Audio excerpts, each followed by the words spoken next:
Welcome to another episode of the Stronger by Science podcast. In today's episode, Greg is forced to issue a formal apology for his previous missteps, followed by an impressive batch of new feats of strength.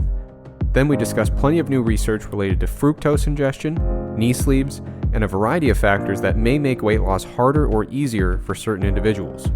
To close out the episode, we've got a fantastic interview with James Krieger. In the interview, we talk about the insulin hypothesis, non-exercise activity thermogenesis, why you should or shouldn't measure your body composition, and much more. As always, thank you for listening and enjoy the show. Welcome back to the Stronger by Science podcast. This is your host, Eric Trexler, and today, and potentially for today only, I am joined by a very temporary guest host named Greg Nuckols. Thanks for finding it in your heart to bring me back. I did a lot of soul searching. I did a lot of thinking, a lot of talking with my legal team, and we figured it was best to give you one more shot. Before we get into the fitness content, huge scandal, enormous controversy brewing. We are getting roasted on our reviews, largely due to some errors in judgment on your part. So I want to give you the opportunity to speak to the public and to make things right. Yeah, so there have been some pretty scathing iTunes reviews after our last few episodes, mainly focused around my conservative, family-centric, etc. worldview and our mutual views on marijuana and whether or not it should be legal. Hint, it shouldn't. So here's what some people have had to say on our iTunes reviews.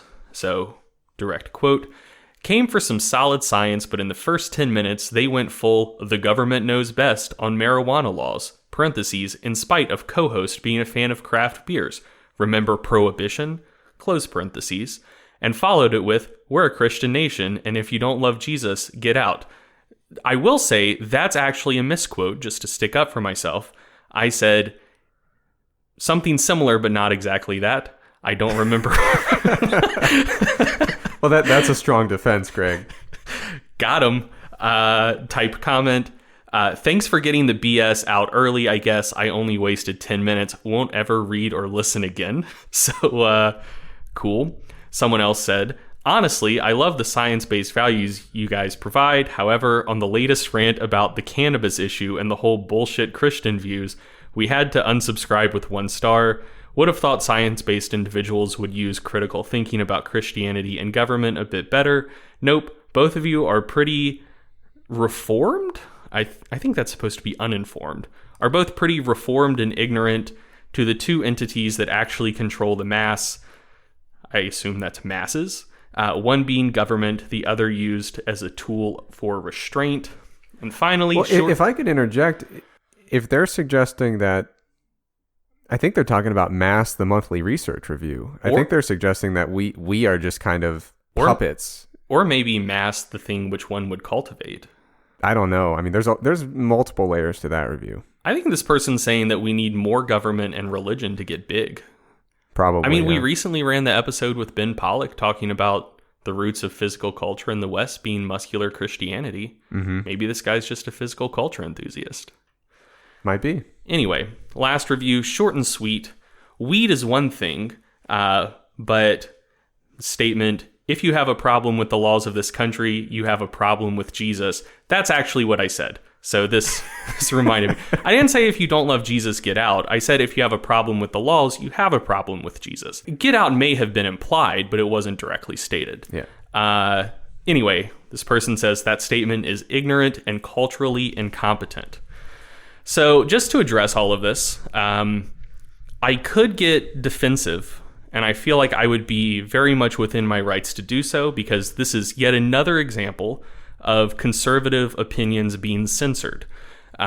You may say, well, Greg, that's not exactly censorship. You still have a podcast that you're putting out to tens of thousands of people. But I would say it's essentially censorship, because people are publicly disagreeing with me, which is essentially censorship, and I think might be a violation of my First Amendment rights. It's definitely unconstitutional. Right. So, yeah, I mean, I could get defensive. I'd be very much within my rights to do so. But I will be a bigger person and read a statement. I want to be clear. I'm not admitting fault. I was advised by my lawyers to not do so because the forces of evil in this country might try to further silence my conservative viewpoints. But anyway, here's my statement, which I hope will clear everything up. Here goes. I am not at all sorry about what I said, but I regret if it hurt anyone's feelings. So I hope that clears the air, and we should be good, right? I think we should be good. I just don't know what it's going to take, Greg. Oh man. Sarcasm is baked into the cake with this show. So, but not in that last segment. No. Definitely not. Okay. So, another thing that is a permanent fixture of this show is feats of strength. So, very, very long list of feats of strength here. A lot of people doing a lot of strong things. So I actually abbreviated it pretty substantially. IPF Single Ply Worlds took place recently, and I think 8 world records got broken in the total. I'm not going to read all of those, but I am going to talk about one weight class and a little bit of powerlifting history. But that's going to come last. To start with, though, the super heavyweight untested with wraps total was broken recently. That sounds like a lot of qualifiers, but I think that's one of like probably the most prestigious records out there right now. Just because like most untested raw powerlifting is done with wraps these days. Super heavyweights lift the biggest weights. Pretty cool. Milanichev has ruled that class since a long time ago. I want to say maybe 2013, 2012. Really once raw started becoming really popular again, he kind of took over that class and has maintained basically a stranglehold on it. But Daniel Bell recently broke his world record with almost an identical performance to Milanichev's best. So Daniel Bell went 482.5 kilos in the squat. That's 1,063. 260 kilos in the bench. That's 573. And 400 kilos in the deadlift, which is 881, for a total of 1,142.5 kilos, or 2,518.7 pounds. Like I said, that was a nearly identical performance to Milanichev. Milanichev squatted 2.5 kilos more, but Daniel Bell benched 5 kilos more. So he beat his total by 2.5 kilos with an identical deadlift. Regarding the deadlift, it was somewhat sketchy, and so I've seen some level of controversy about the performance. To my eye, it looked like he locked out his deadlift, and then like his grip started slipping, so the bar started getting lowered. And it looked like he got the down command before that started happening. And I mean, you know, the rule is you have to lock it out and get the down command. So it wasn't a picture perfect deadlift, but I mean, to my eye, he got it up, looked like he got a full lockout. I'm personally happy with it. People are entitled to their own opinions. Not when it comes to marijuana, but when it comes to lifts. Another very prestigious super heavyweight record was broken recently. That's the IPF single ply world record. Blaine Sumner has done it again. He is basically the god of single ply super heavyweight lifting. Broke his own world record, which he previously set back in 2017. Squatted 495 kilos, which is a little bit over 1,091 pounds. He benched 425.5 kilos, which is 938. He has previously benched more in a bench-only meet, but I think that might be the heaviest full meet single-ply bench ever. And he deadlifted 355 kilos, which is 782 pounds, for a total of 1,275.5 or 2812. So that's obviously super impressive. He's still the only person to ever total 2,800 in single ply. He's now done it twice. No one else has ever done it. He is an absolute beast in that class. And then, so moving on from competition to Instagram, which might be what really matters. One of my Instagram followers sent me a video which the lift itself was impressive, and then I saw how much the guy weighed, and it became stupidly impressive. So a Turkish guy, Mohammed Raisi, Raesi. It was a video of him squatting 380 kilos, which is 837 pounds. The lift itself was a little sketchy. It looked a little bit high, and the spotter touched the bar slightly through the sticking point.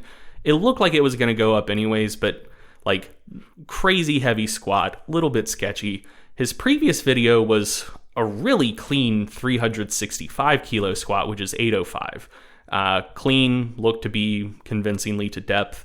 Then I saw how much the guy weighed. And he competes in the 82.5 kilo class, which is 181. And the current world record in that class is 788 by Tom Callis, set, I believe, in March of this year. And so, like, both of those lifts would break the world record. The kid's only 22 years old, I believe. And I looked him up on Open Powerlifting, and he only has one meet in the archive. I think he may have competed more, but Open Powerlifting may not have them in their archive yet. But he only has one recorded meet on there. And he squatted 738.5 or 335 kilos earlier this year, I think in like August or something. So, I mean, he looks clearly good for 800 and maybe comfortably over 800, and seems to be improving very, very quickly. So another recent video of his, he was deadlifting 325 kilos, got it cleanly. His best in a meet, I think, is 295. So this is a kid to look out for. Like I said, he's young. I think he's only 22. He currently has the number 11 squat in a meet in that weight class. Looks like he's going to break the world record at some point, and seems to be improving very, very rapidly. So Mohammed Raisi, it's a guy to look out for. And then the news story, I would say, from the IPF Single Ply World Championships is that Kjell Bakelund won the 74 kilo class. The reason that is news is because of the person he beat. So he beat Yaroslav Olek, and that is amazing. So Bakelund has been competitive the last couple of years, but hasn't been able to topple Olek. Olek is like 44 or 45 years old. He hit his best total at 42 years old a couple years ago. Only guy to total over 2,000 pounds in that weight class. Totaled 908 kilos, which is like 2,001 pounds or something like that. But he seems to finally be showing some effects of aging. His totals the last couple of years have been a little bit lower. But this is the first time he's lost a full meet since 2001. And by lost, I mean he got silver. He, I think, also got silver at the World Bench Press Championships in like 2009, but he won the open class for 17 years straight from 2002 until 2018. And he did that in some of the most competitive weight classes in the sport. So between the 67.5 kilo class and the 83 kilo class. He's also a 3-time World Games champion. And that's even more impressive because Olek, like pretty much his entire career after about 2006, he has been in the 75 and now 74 kilo weight class. He was 67.5 before that. The World Games doesn't have as many weight classes as like a normal powerlifting meet would. And so the middleweight class for the World Games was 82.5 and now more recently 83. At those meets, he still weighed in as if he was going to compete at 75 or 74. So he was giving up 10 kilos to people he was competing against and still won 3 times in a row, adding to the 17 straight world championships. So that's essentially 20 world championships in a span of 17 years, which, I mean, in my opinion, makes him the greatest IPF lifter of all time. And at least in terms of sustained success, maybe the best powerlifter of all time. The 2 other people who would generally come up in that conversation are Lamar Gant, who won 15 times in a row in the 56 and 60 kilo classes, and Hideki Inaba, who won 17 times in a row in the 52 kilo class. The reason that So, like, those guys are obviously absolute legends. I think a lot of people know about Lamar Gant because of his ridiculous deadlift exploits in lightweight classes. Also a very underrated all-around powerlifter. He at one point held all 3 individual records, squat, bench, and deadlift, in the weight classes he competed in. But most well known for his just absolutely insane deadlifts with absolutely gnarly scoliosis. If you've never seen a video of Lamar Gant deadlift, you owe it to yourself. You should look it up. But he's someone who often gets brought up in this conversation for winning 15 times in a row. And Inaba previously held the record for 17 world championships. Oleg tied that. He didn't beat it since Backlund beat him this year, even though he may come back and win next year. Who's to say? But in my opinion, Oleg's accomplishments are a little bit more impressive because, one, powerlifting is just a way, way bigger sport now than it was then. I don't know the numbers right off the top of my head comparing current numbers in the sport to the early 80s, but I feel like there have to be at least 5 or 10-fold more people in the sport. So he's competing against a deeper talent pool, and he also did it in more competitive weight classes. Like, Inaba was absolutely impressive. I think his best total in the 52 kilo class is still like top 3 or top 5 all time, which is awesome. But there also aren't that many full-grown adult males who weigh 52 kilos. That's 114 pounds. The 67.5 kilo class, the 75 kilo class, now the 74 kilo class, those are all really competitive, especially the 75 and 74.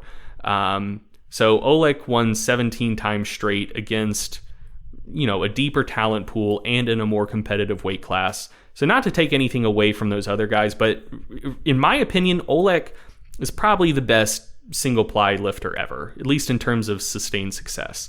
And the reason I'm going on and on about this so much is I feel like he doesn't have the name recognition and respect that he deserves. Like, when the GOAT conversation comes up, you'll often hear Gant and Inaba come up. You'll often hear Ed Cohn mentioned. There are several other people who may come up in that conversation if it is bandied about. You very, very rarely hear anyone bring up Oleg, which I think is absurd. Like, his body of work speaks for itself. And so, I'm sure he'll be back. But congrats to him for a great career so far. And congrats to Backlund for being the first person since 2001 to take him down. Okay, so I've got a new segment. Could be a one-time segment. I don't know. But I'm calling it Hot Off the Press. The reason I'm calling it that, I saw a study that was published online yesterday that is a bit relevant. It's a question that I get a lot. I'm not going to do a really deep dive on the study, but it is one of those things where I saw it come up and figured, hey, I know several thousand people that would like to hear about this. So the paper was called Metabolic Effects of a Prolonged Very High Dose Dietary Fructose Challenge in Healthy Subjects. And it was published by Smajis et al. And like I said, it was published yesterday. Now, the purpose of the study here was to investigate basically what happens when we give healthy people really high doses of fructose for a sustained kind of prolonged period of time. So they got 10 healthy subjects. They were 28 years old on average, but a big range. It was 28 plus or minus 19. That's a pretty huge variability there. And that skews up. Yeah. Because it's not like they have that many 11-year-olds. Yeah, exactly. BMI on average was 22. And what they did was they gave them, for an 8-week protocol, they gave them 150 grams per day of fructose. That's a lot of fructose. And the reason I wanted to kind of quickly report these findings is because I have a lot of people who will ask me, hey, I really like fruit, but I'm reading on the internet that fructose, which is one of the predominant types of sugar in fruit. That's a misconception, by the way. A lot of people think that all of the sugar in fruit is fructose, and that's not the case. But it is fruit is a big source of fructose in the diet. I think that's because in a lot of, I may be about to talk out of my ass. I was going to say in a lot of introductory nutrition classes, you learn that fructose is fruit sugar. Right. I don't know if that's taught in a lot of classes. That's what was taught in my introductory nutrition class. No, so yeah. I assume that that's a somewhat common thing. Yeah, people think of fructose and they say, oh, that's the sugar from fruit. And I mean, table sugar and high fructose corn syrup and like... Well, table sugar is 50-50, right? Sucrose, that's... it's half glucose and half fructose. So we get it all over the place, but people kind of connect it in their mind to fruit. And then by extension, they think all fruit sugar is fructose. And that's not the case. It's actually a mixture of multiple simple sugars. But in any case, 150 grams daily, like I said, I get a lot of people who say, Eric, I like fruit. I don't know anybody that likes fruit this much, that they're getting 150 daily grams of fructose from their fruit intake.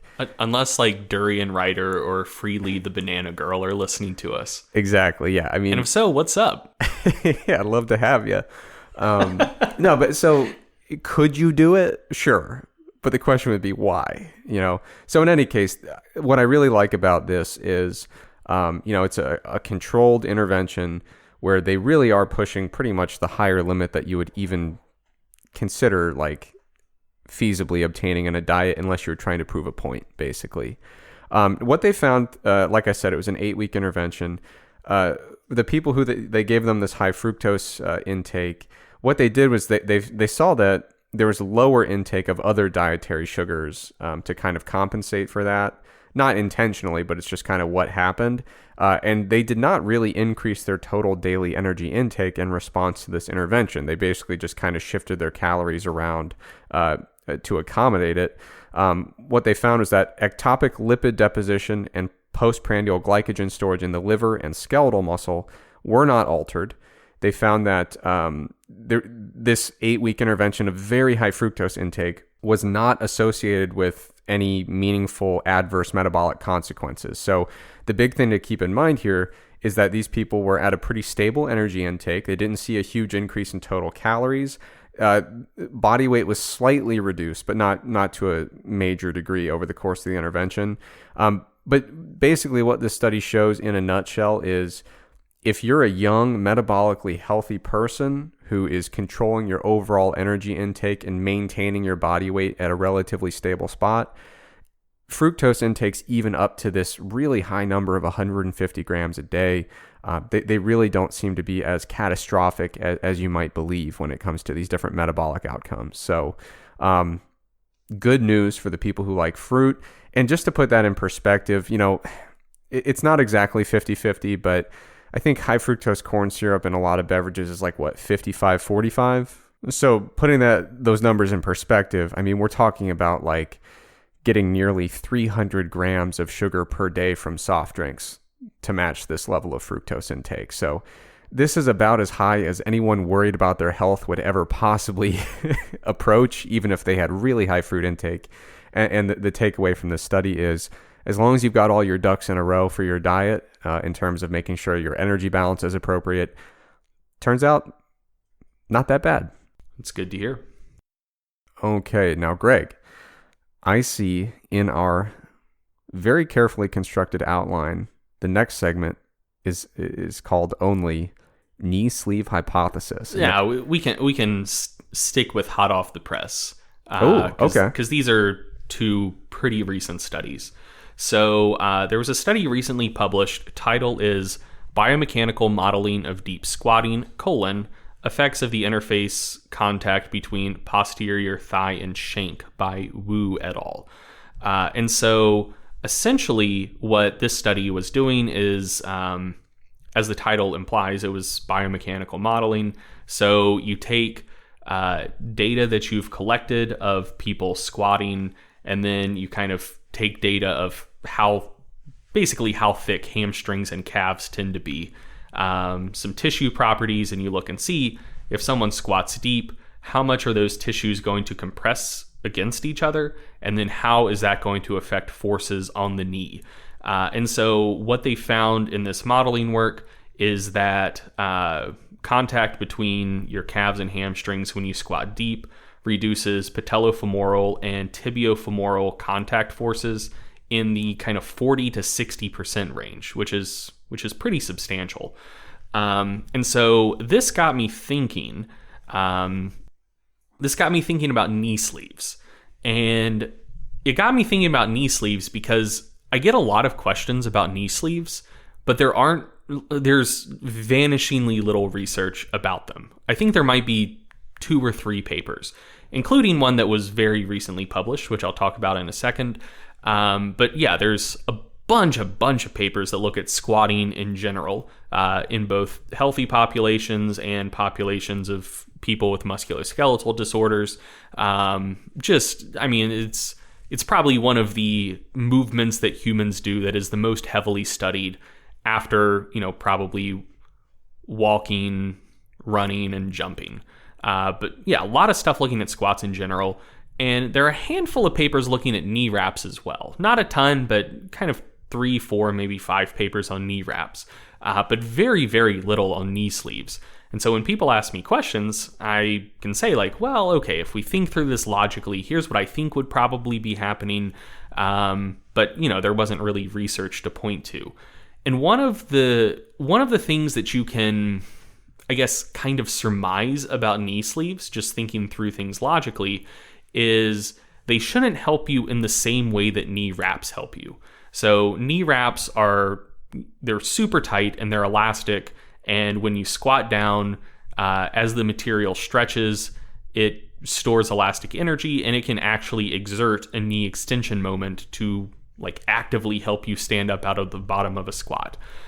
Knee sleeves might do that to some degree, but to a enormously lesser extent when compared to knee wraps.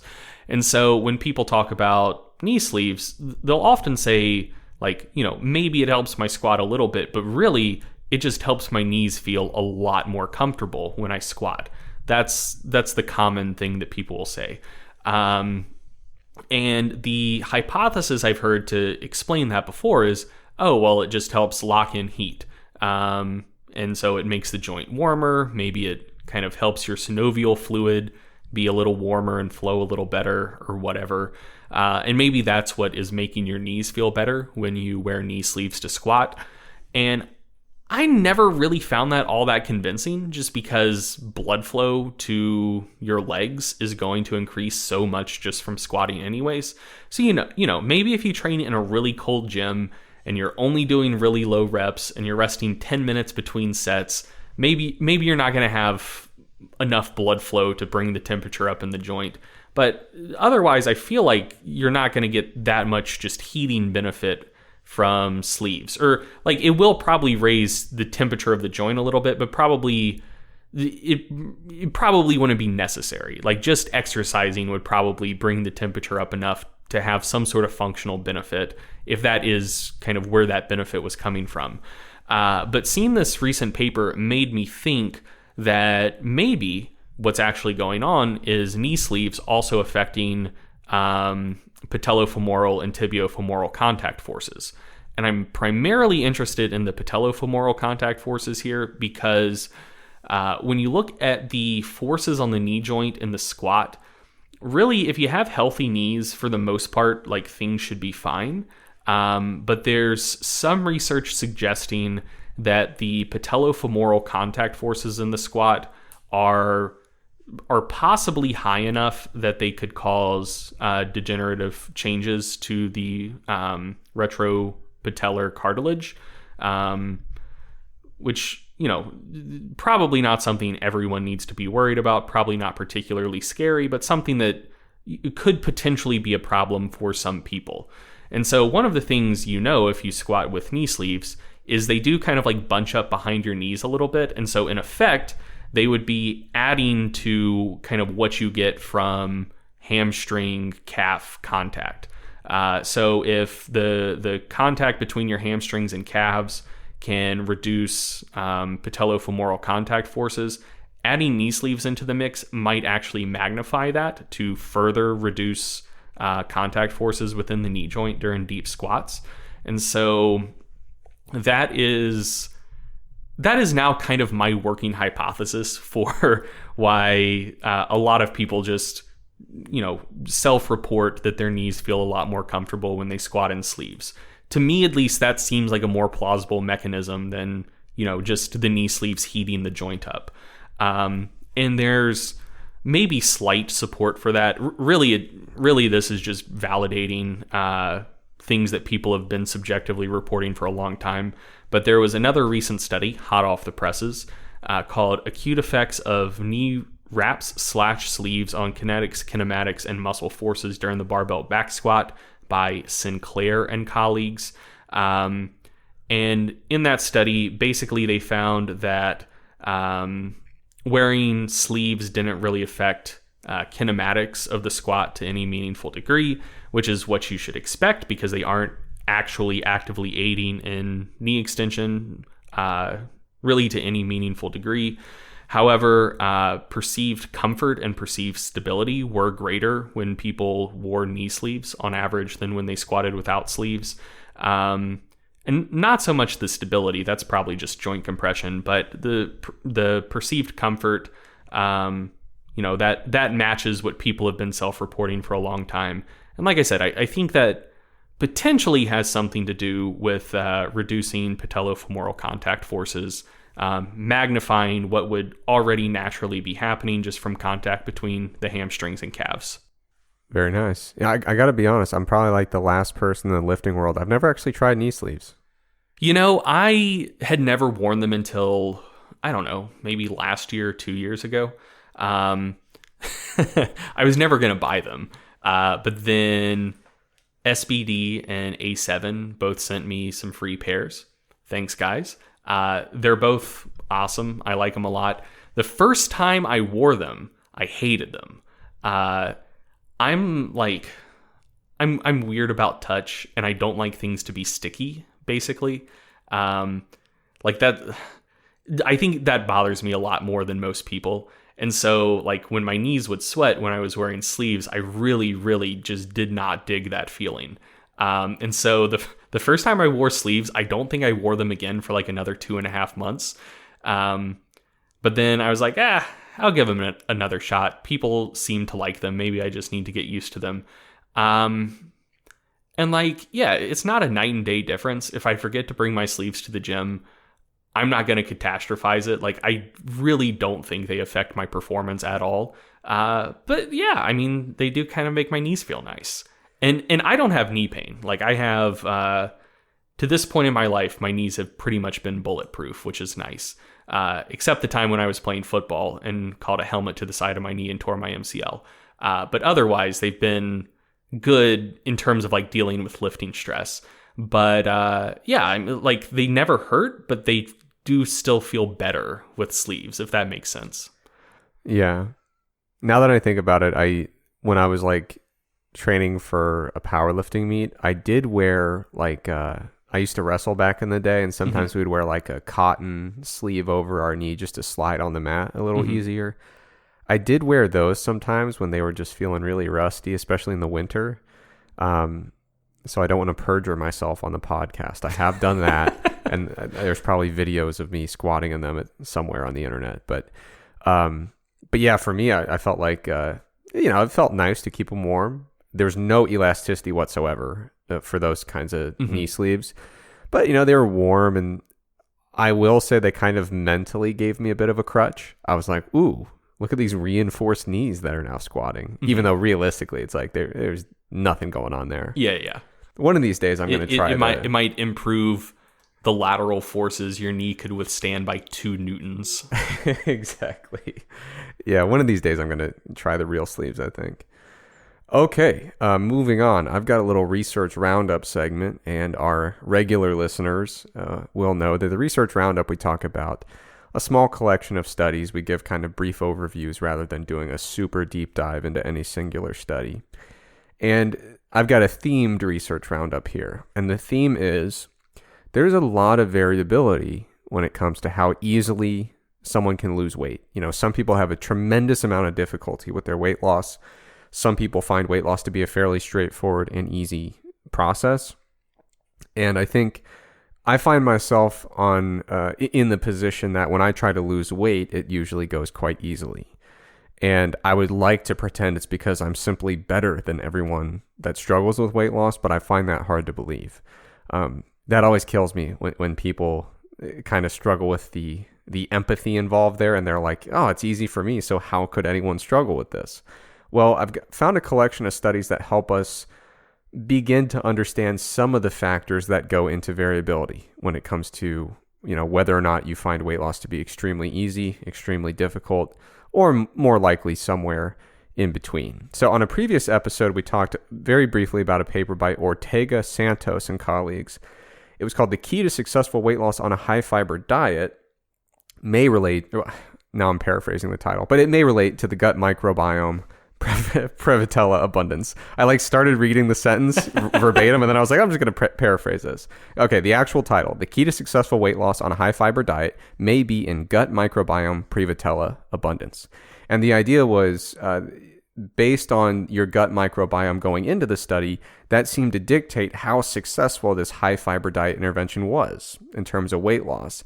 And that kind of piqued my interest in keeping an eye on the literature for studies that also seem to indicate, what are some interesting things that might relate to variability with weight loss outcomes. So a recent study by Holstein et al., I'm going to read the title with the actual words this time. "Metabolic response to fasting predicts weight gain during low-protein overfeeding in lean men. Further evidence for spendthrift and thrifty metabolic phenotypes." So the idea here was to look at the response to a 24-hour fast and see if that was predictive of how readily people gained fat when they were overfed for a 6-week period. So they had 7 lean men that participated in the study. That's a small number, especially for a study with only one group. But you're going to see why that is shortly. So what they did was they measured their metabolic response to a 24-hour fast, and then they put them on the 6-week overfeeding diet. It was 150% of their energy needs, but it was a very low protein diet. It was only 2% protein, very, very low. So that is a caveat to keep in mind. This is not necessarily a typical diet, but I don't think it necessarily confounds the conclusions that I would take from the study. One thing to keep in mind about this study is that it was super well controlled. So I mentioned they had 7 people that actually enrolled and completed this thing. They were admitted to an inpatient unit for 76 days. So 76 days in an inpatient ward here. And just keep that in mind when you look at studies like this. If I'm away from my home for 10 days, I go nuts because my home is designed the way I want it to be designed. Everything's set up the way I like it. It's my place where I'm comfortable and productive. Imagine enrolling in a study like this and just being 76 days, I'm going to go stay at this metabolic ward. Yeah, that's wild. That sucks. Yeah. So huge thank you to the people that actually volunteer for these kinds of studies. It's really, really important. Did they say how much the subjects were paid? I don't think so. I remember around the time I was in high school, NASA was recruiting for a study where it was basically going to be, I believe, a 60-day bed rest study, and they were going to pay participants, I believe, $20,000 for it. Whoa. Yeah. And so that was my graduation plan if I didn't get into college. But the reason that's relevant is, I think it took them 3 years to recruit for that study, even dangling $20,000 in front of prospective participants, which there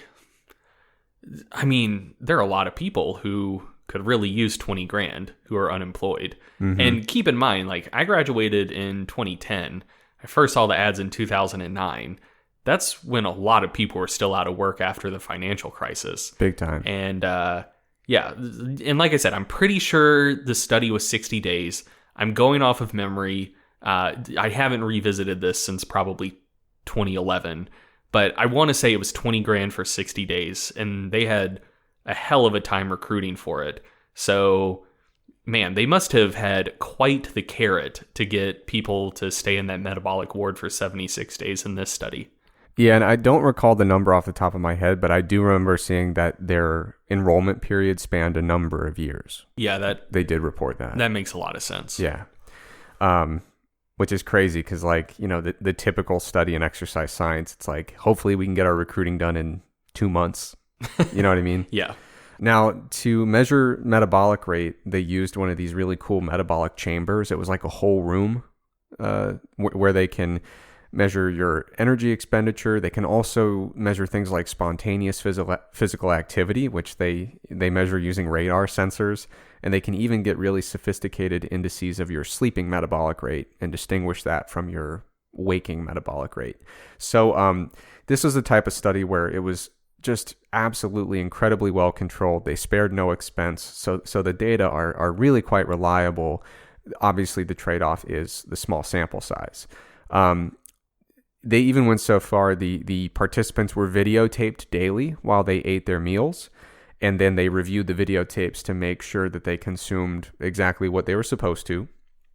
And then they took direct measurements of calories from their nutrient intake, but they also collected feces and urine and measured the energy content of their feces and urine at key spots throughout the study to try to at least quantify some of the energy loss due to incomplete absorption of calories. So very, very thorough, very tightly controlled.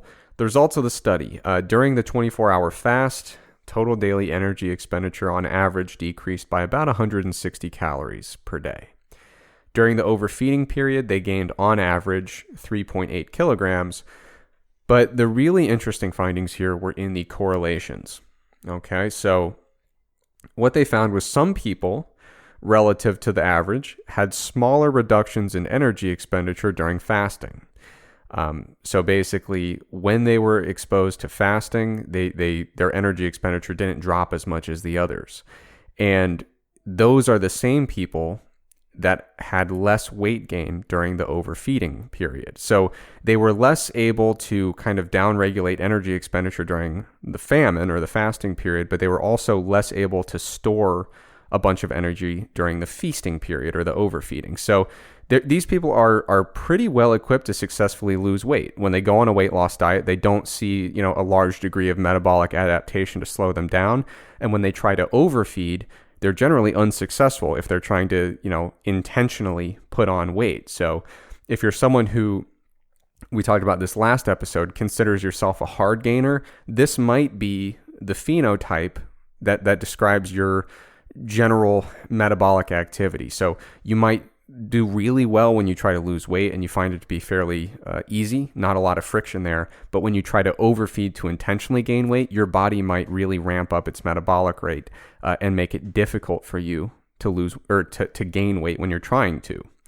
Now, the inverse of that, some people had a pretty large reduction in energy expenditure during the fasting period. So basically, these are the people who would say, I caught the metabolic adaptation and I got it bad. They go on this weight loss diet, big reduction in energy expenditure, and they struggle with weight loss. These were the very same people that during the overfeeding period, they more easily gained weight. So these are people who are extremely well equipped to deal with feast and famine cycles. So now many of us are fortunate enough that we don't have to really seriously worry about food security. Generally speaking, where your next meal is coming from. And that's a very fortunate place to be in. Obviously, not everybody's in that position, but, especially in fairly wealthy countries, that is the case.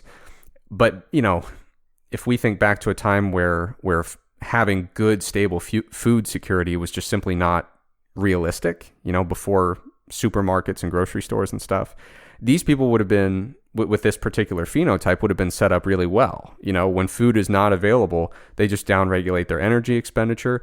When there's plenty of food around, they easily store fat so they can hold on to some of that energy for later.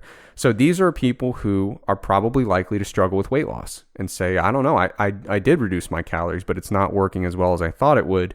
The only upside to that is if these people were trying to bulk up, they probably have a pretty easy time doing it. Now, we can't necessarily infer that they would necessarily have a really favorable response in terms of how much of that weight gained was muscle and how much was fat. But, these people certainly wouldn't consider themselves hard gainers in the sense that they try overfeeding and they just can't get the scale to budge upward. So this is interesting because because of these correlations, it really presents you with these two distinct phenotypes. Some people who can lose weight fairly easily but struggle to put on weight if they try, And then the inverse of that would be people who really struggle with weight loss, but if they try to increase body weight by overfeeding, they're usually pretty successful at that. And, Greg, you grew up in the gym culture. I did too. You'd always have that one buddy who was jealous of everyone that was gaining weight, right? And he's like, oh, I just can't do it. I keep trying. But you also had that buddy who would bulk like crazy and get huge and strong, but then he'd be like, yeah, I tried losing weight again. It didn't really pan out. I was that buddy. So yeah, I mean, I've always been in the situation where I find cutting a lot easier than bulking, generally speaking. So this is one of those things where you see the data and you're like, oh yeah, me and my buddies figured that out when we were 17, right? But it is nice to see this really well-controlled research showing that these differential responses to underfeeding and overfeeding are indeed correlated. And it gives you some hope if I'm operating under the assumption that every human being in the world wants to be both enormous and shredded at the same time. And I refuse to accept that I might be wrong with that assumption. Everyone wants to be enormous and shredded. That's my worldview. I mean, that's either what people want or they're lying to themselves. Exactly. Again, sarcasm's part of the show, guys. But the good news is there's a high likelihood that you either find yourself pretty in the middle, where you can kind of lose weight or gain weight with some degree of ease or at least minimal friction. But if you do find yourself really hard or really far on one side of the spectrum or the other, at least half of the battle should be kind of easy, right? You should at least be able to bulk and then struggle to cut. Yeah, you've got something going for you. Theoretically, you should have something going for you. So there's some good news and some bad news. Which is nice. Yeah, it's nice. Now, one thing to keep in mind, there's a very small sample. So for these correlations, there were only 6 people with complete data to use. But we are talking about correlations in the 0.8 to 0.9 range. So the magnitude of the correlation in terms of how well those data points fit on a line was pretty solid, but there were very few data points. Now, if you want to, you can be the person that complains about nutrition studies not having good control, saying, they didn't really manipulate all the variables that need to be manipulated, or they didn't control every extraneous factor. You can be that person. You could also be the person who complains about sample size all the time. Say, 12 people, what am I supposed to do with that? But you can't be both. You have to either embrace like, okay, this was a very small study, but wow, kudos to them for really controlling everything. This is valuable. But like, it always kills me when people see the big studies with minimal control and they're like, useless. They didn't control it. And then they see a small study like this and they say 6 people. Why would I care about that? I mean, there is a third type of person with a very different criticism that very much applies to this paper. What would that be? They didn't even try to keto adapt them.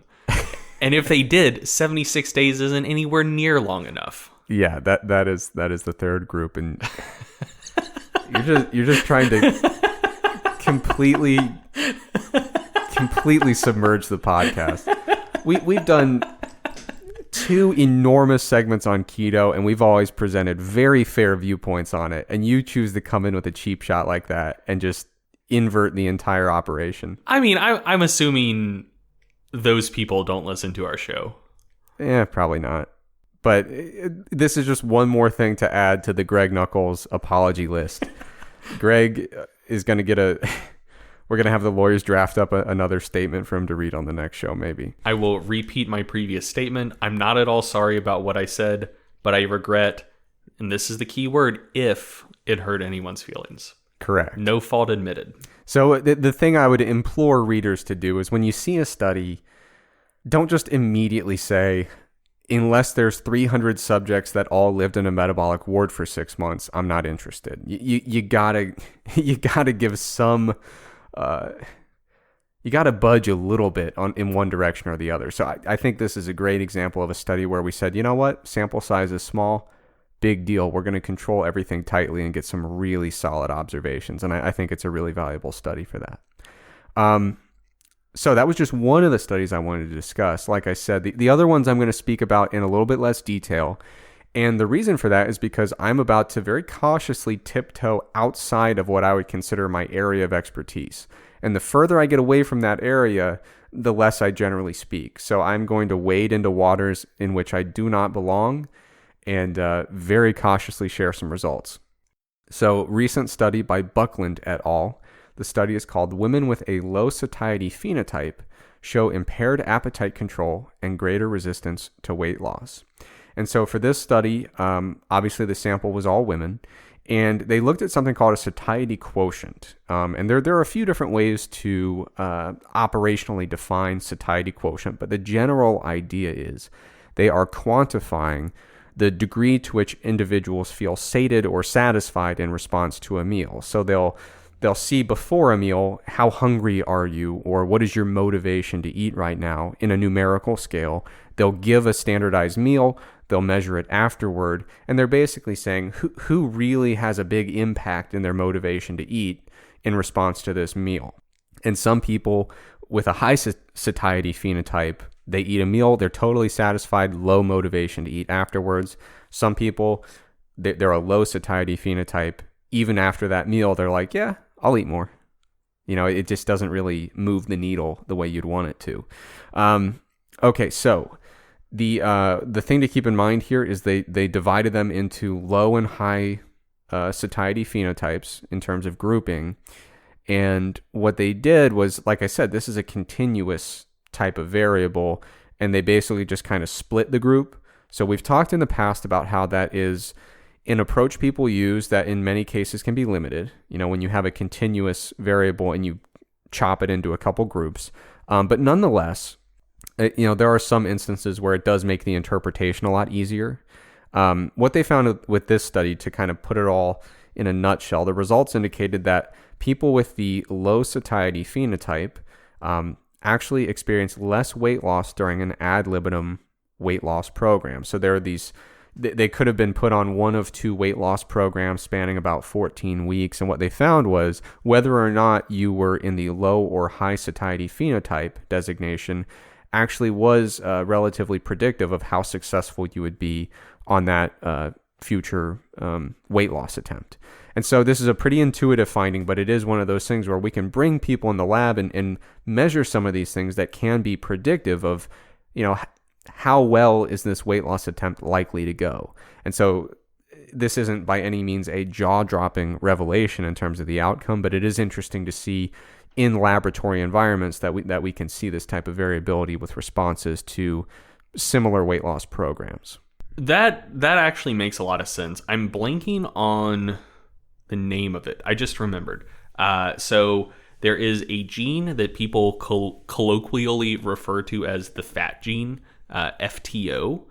And it's like, so no single gene is going to have that large of an impact on like obesity phenotype. But in terms of single genes that seem to be the most strongly correlated with rates of obesity, FTO seems to be the leading candidate at the moment. And one thing to note about it is when they've done well-controlled studies, they've done this a couple times, where they do like control everything a person does, like their standardized activity, their standardized diets. They look at weight loss success based on FTO genotype. It doesn't have really any meaningful impact on success of the weight loss.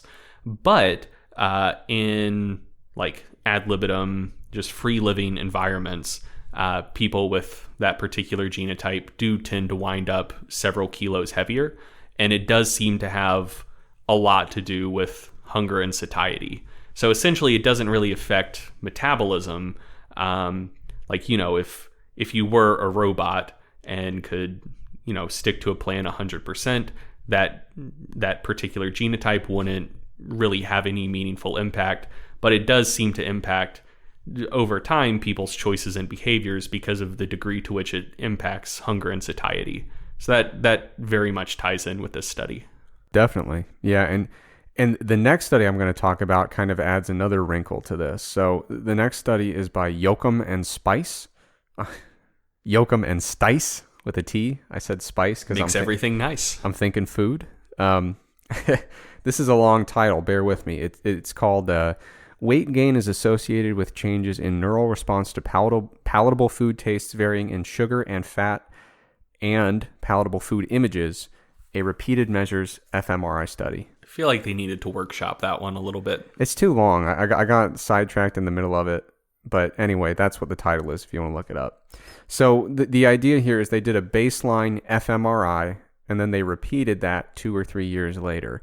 And fMRI is basically when they bring people in the lab, they do the MRI thing of the brain where it lights up with different colors, and they say, oh, well, when we gave them chocolate, the I like chocolate region of the brain really lit up. That makes sense. So they just give a stimulus, they look at which part of the brain gets really bright and colorful, and they're like, okay, we see what's going on in that brain.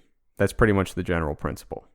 Okay, so what they did with the study is they found that at baseline, some people had a a really exaggerated response when it comes to the fMRI indicators of taste processing activity in response to palatable food. And what they found was that the people who had this really exaggerated response to palatable food were more likely to gain weight over that 2 to 3 year observation period.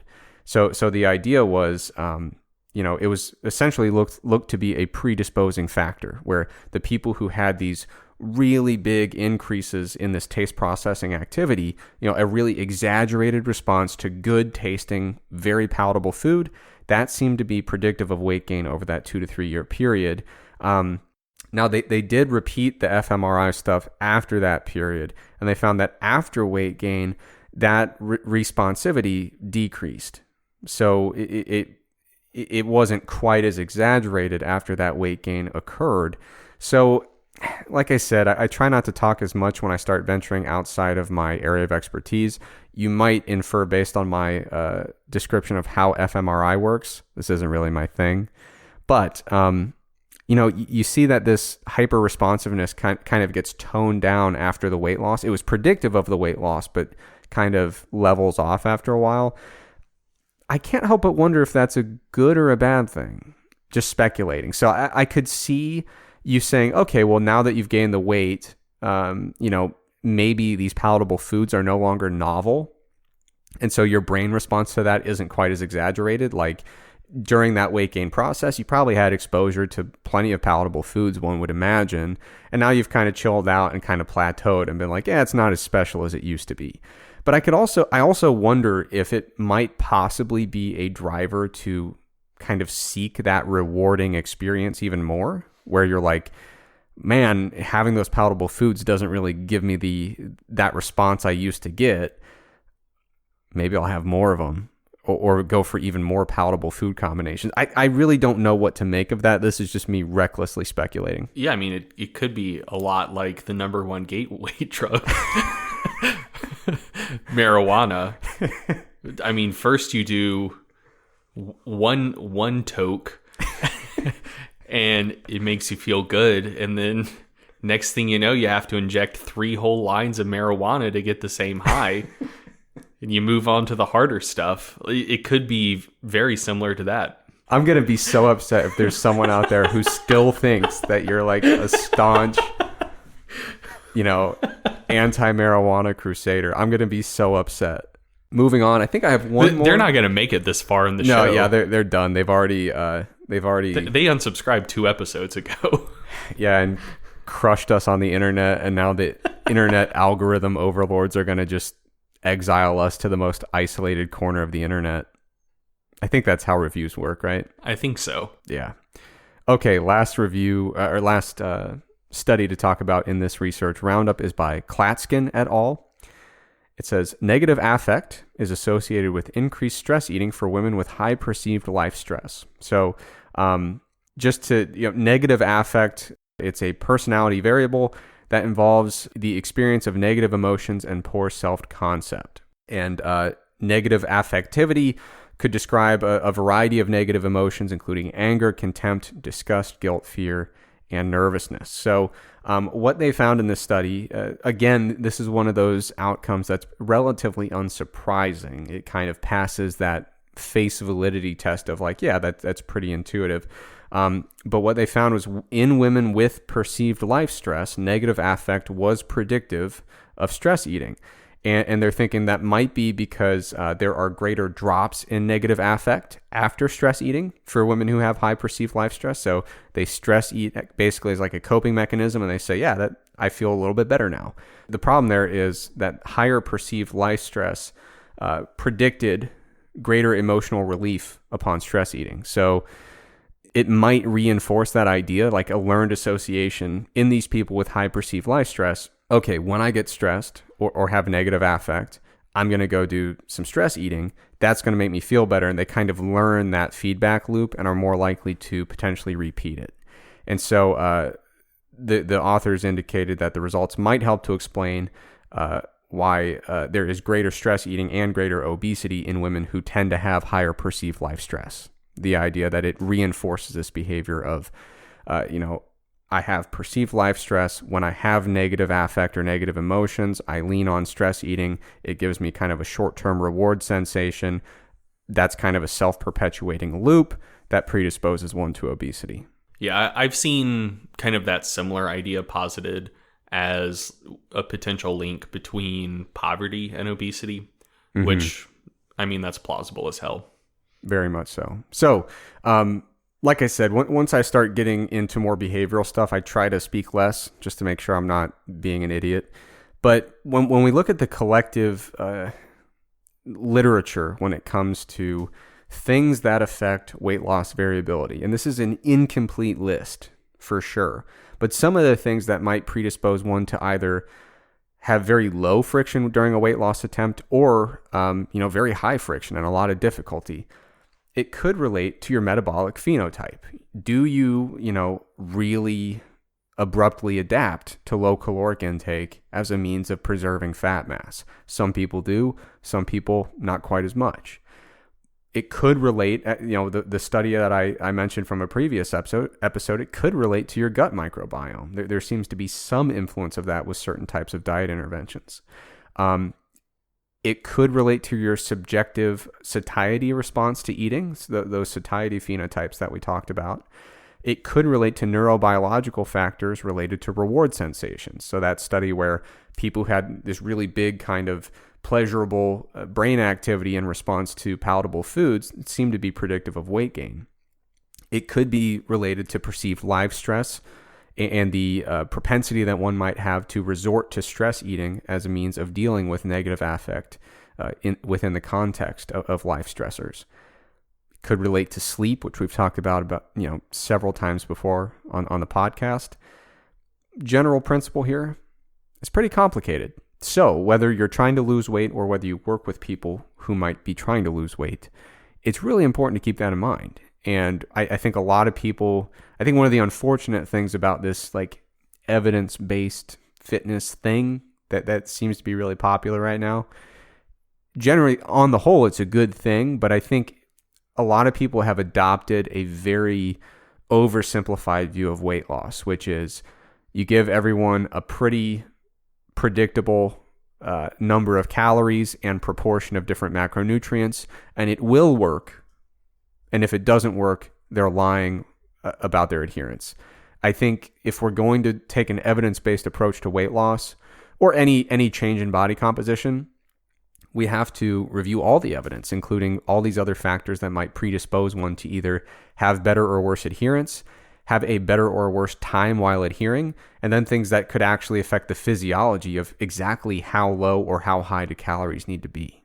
Yeah, I think a lot of people do get kind of reductive when it comes to this stuff. Have you seen the Bob Newhart Mad TV sketch, Stop It? I think I have. So it's a classic. If you're listening to this and you haven't seen it, just Google Bob Newhart Stop It or search that on YouTube. It'll come up. This was a sketch from way back in the day where it's essentially a young woman coming to a therapist with, a lot of problems, a lot of things she's dealing with. And his advice for everything is, well, just stop it. And I feel like that's about as useful as just giving people advice to eat less, move more. Right. Because the thing is, like, yeah, like no shit, that's what someone needs to do. But like, that doesn't address why they may be struggling with it. It doesn't address, potential strategies that they could try to implement to, make eating less and moving more a simpler habit to adopt and stick with. So it's like, it's true, but thoroughly unhelpful. Right. Yeah. And that's the thing that I try to reinforce. Like, I think a lot of people who would be helping someone with weight loss, probably, I'm just playing the numbers here, playing the averages. In aggregate, they're probably people with a pretty nice physique, generally speaking. If you're like a fitness professional who people come to for weight loss, you're probably kind of lean-ish. And the really important thing to keep in, or you've gotten very lean at some point, one would think, generally. It's really important if you're someone who has not struggled with weight loss, but you're trying to help clients who do. It's really important that you step outside of your own experiences and be evidence-based. This stuff is still evidence too. It's not just like a macro spreadsheet, but it is evidence. It's really important to step outside of your own personal experience and think, why would this client be having a much harder time than I would? Some of these factors relate to adherence. Some of them relate to true physiological differences. Some relate to how they're going to experience this weight loss attempt, how unpleasant or challenging it's going to be perceived on their end, and what kind of roadblocks are going to be in their way. And as a practitioner, I'm not trying to... Sometimes people talk about these different aspects that affect adherence, and they think you're trying to make excuses for people with poor adherence.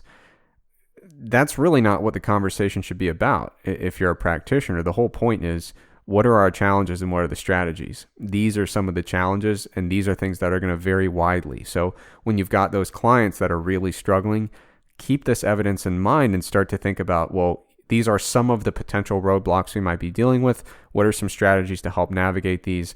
But please don't be the person who's been lean your entire life, is always shredded, and then convinces themselves people who aren't shredded just don't want it bad enough. There are real differences between people that can describe and explain this variability in weight loss responses.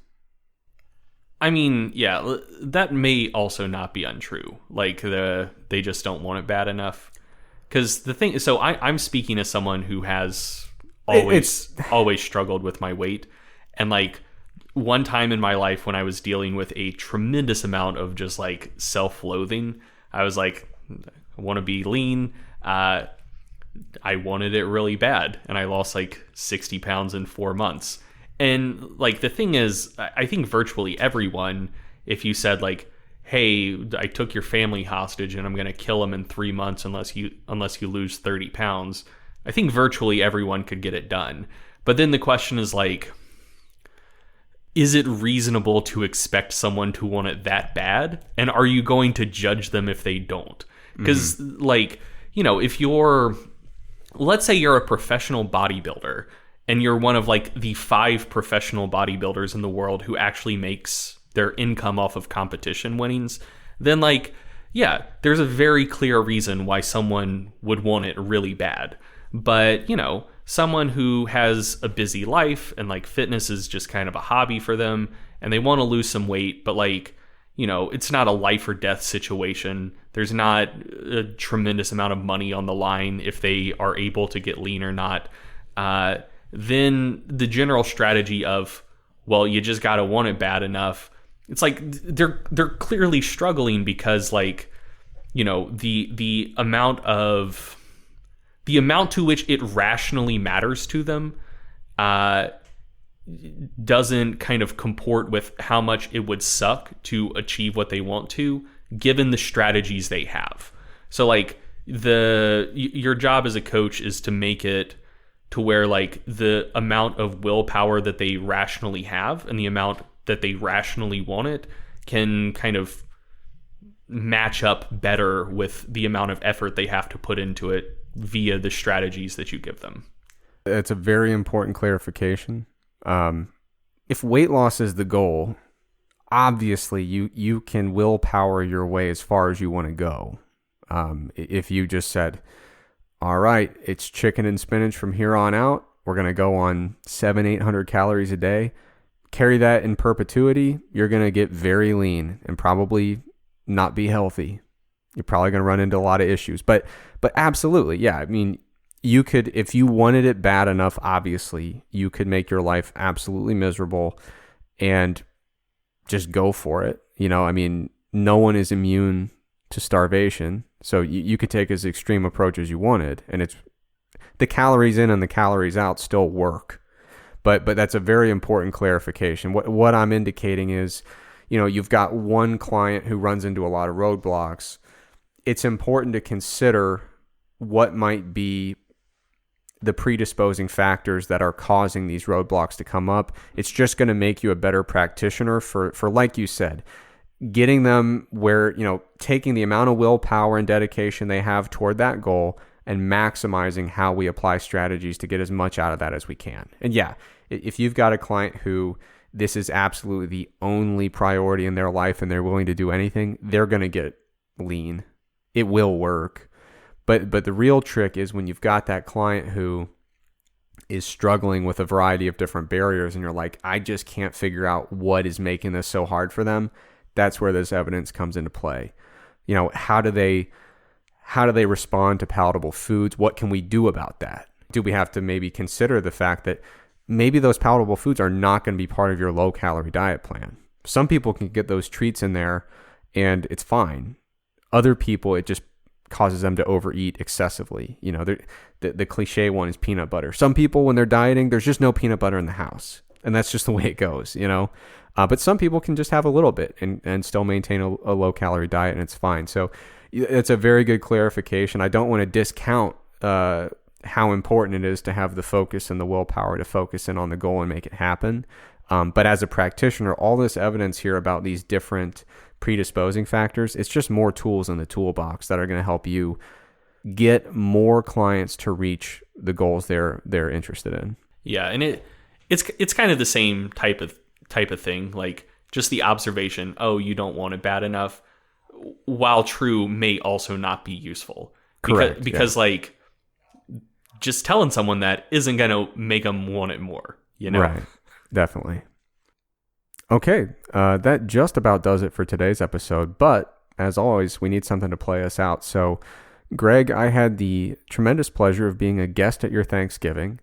I know what you're thinking, listener. Thanksgiving was 2 weeks ago. But Greg's fixated on it. He can't get over it. Clearly, it's his favorite holiday of the year. So, Greg, you made the turkey. It was absolutely phenomenal. Can you share some roasted turkey tips for our listeners? Yeah, so the reason I'm doing this is I posted a little bit about making a good turkey on Facebook, and it was really, really popular. So generally, that's where recipe stuff on the podcast comes from. Like if I share something on Facebook and Instagram and it has a big response, it's like, okay, let's try to get this out to more people. So, you know, if you're listening to this, there's a decent chance you're not going to make another turkey for, you know, another 50 weeks or so. But maybe just bookmark this and come back to it around this time next year. Some people do Christmas turkeys. They do. So this will be very useful if you do a Christmas turkey. Yeah. Or, you know, if your Thanksgiving turkey didn't go well and you want redemption for Christmas, you could make that a new tradition for you and your family. So anyway, here are just some tips to get a good turkey, because turkey can be absolutely delicious, but most turkeys that are consumed out there for Thanksgiving are just absolutely horrid. If you properly cook a turkey, it can be juicy and flavorful and so good. And if you overcook it or cook it poorly, which I think most people do, it's going to be dry, and you're going to have to absolutely smother it in gravy for you to even be able to choke it down. And it's just an unpleasant experience. So if you want to get the most out of your turkey, here's what you got to do. So first things first, if you started cooking turkeys like 10 years ago or 20 years ago, and you learned from the Food and Drug Administration or the USDA that the safe cooking temperature for poultry was 180 degrees, that's wrong. That's what they said back in the day. They have since revised it to 165 degrees.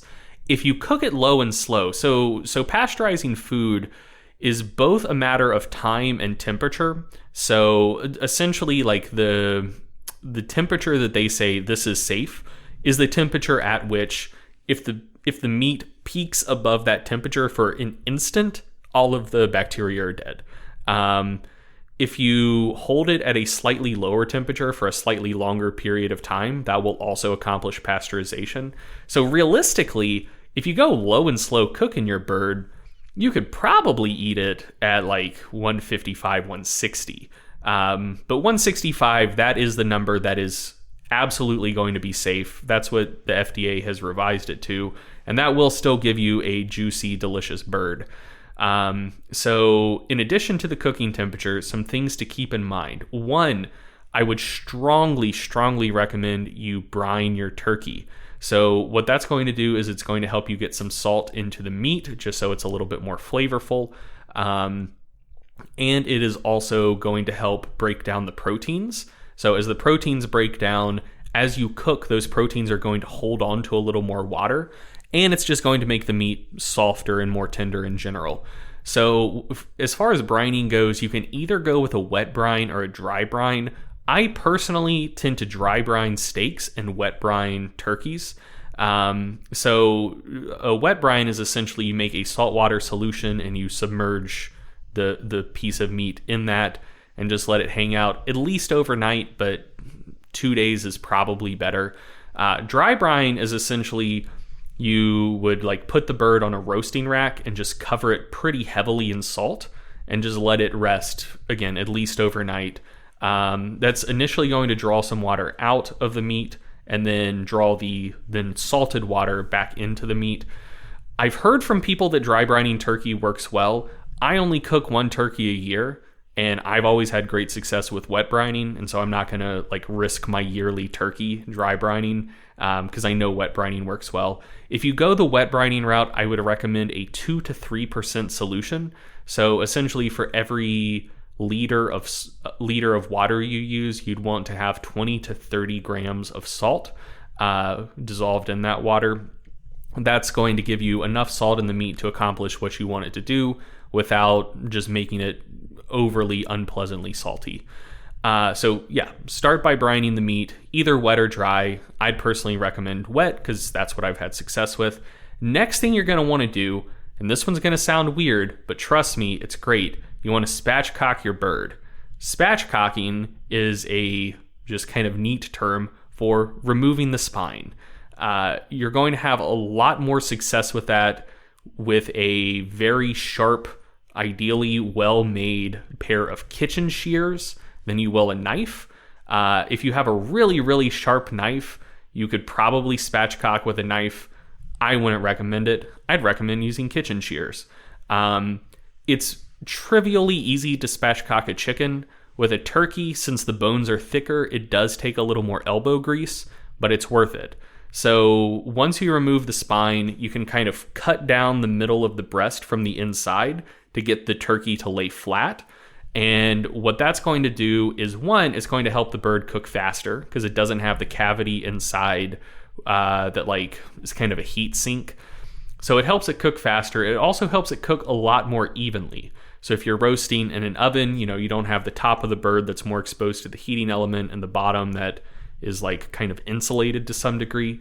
And it also just helps the meat cook evenly through. So one of the things that can happen when you're cooking a turkey is you could wind up with a bird that's simultaneously overcooked and undercooked. Like most of the meat is kind of overcooked, and then when you get like closer to the middle of the bird, like closer to the cavity, it's still partially raw. Spatchcocking helps reduce the risk of that. So the whole bird lays flat. It's a pretty uniform thickness. It's going to cook at a more even, desirable rate, and like I said, cook a little bit faster as well. So those are the two biggest things I would recommend. If you brine your bird, three biggest things. If you brine it, you spatchcock it, and you make sure that at the middle of the breast and middle of the thigh, you're looking at realistically pull the bird at 160 and then carry over cooking will get it up to 165. Or if you just want to be conservative and pull it at 165, that'll get you a pretty good turkey. So those are the three things that are going to make the biggest difference. Now, a couple other things you could do that will just kick it up another notch is one, after you pull the turkey out of the brine and spatchcock it, what I'd recommend you do is pat the skin dry and then spray it down with cooking spray. You can also just like rub it down with olive oil if you want, but cooking spray is a little bit easier and ultimately adds less fat to the bird if that's something that matters to you. And then sprinkle a little salt on it. The salt will draw out a little bit of extra water, and then putting the fat on the skin will help it crisp up nicely. Crisp turkey skin is better than soggy turkey skin. Something else that will help with crispy skin is after the bird gets done roasting, once it hits the temperature you want, just very, very quickly crank the temperature in the oven up as high as it'll go. Ideally put it on broil and just put the turkey in there for maybe 3 minutes or so. That's going to crisp the skin up really, really nicely at the end of the cooking process, again, without adding a bunch of like internal heat to the muscles. So that's something I would recommend. And then finally, and this is just personal preference, but I'd strongly recommend it. If you have a smoker, if you smoke a turkey, it's going to be so good. I mean, smoking most meats makes them better.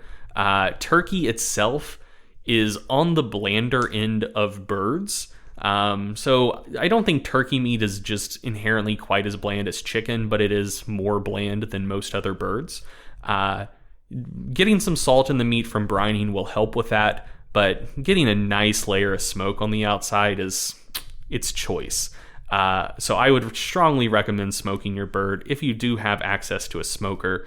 As far as cooking temp goes, I have had the most success generally cooking with a pretty low temperature, and then again at the end just cranking it up to crisp up the skin. So somewhere between 275 and 325 degrees Fahrenheit. That is what I've had the most success with. But just in general, like the three biggest things that I'd say the two biggest things: cooking temp, get it up to 165, not 180. And again, that's Fahrenheit, not Celsius. And make sure you brine it either wet or dry. Those are the two tips that will give you the biggest return on investment. The next biggest tip that'll give you the next highest return on investment is to make sure you spatchcock the bird. It's not going to be quite as important as brining or appropriate cooking temperature, but it does make the whole process a lot easier and make sure things cook evenly so you don't wind up with, say, overcooked breast and undercooked thighs. So spatchcocking is really clutch. And then just the recommendations of smoking and using the cooking spray on the skin and whatnot. That I think is kind of details that will help put a little more polish on the bird. But really, brine, spatchcock, 165 degrees.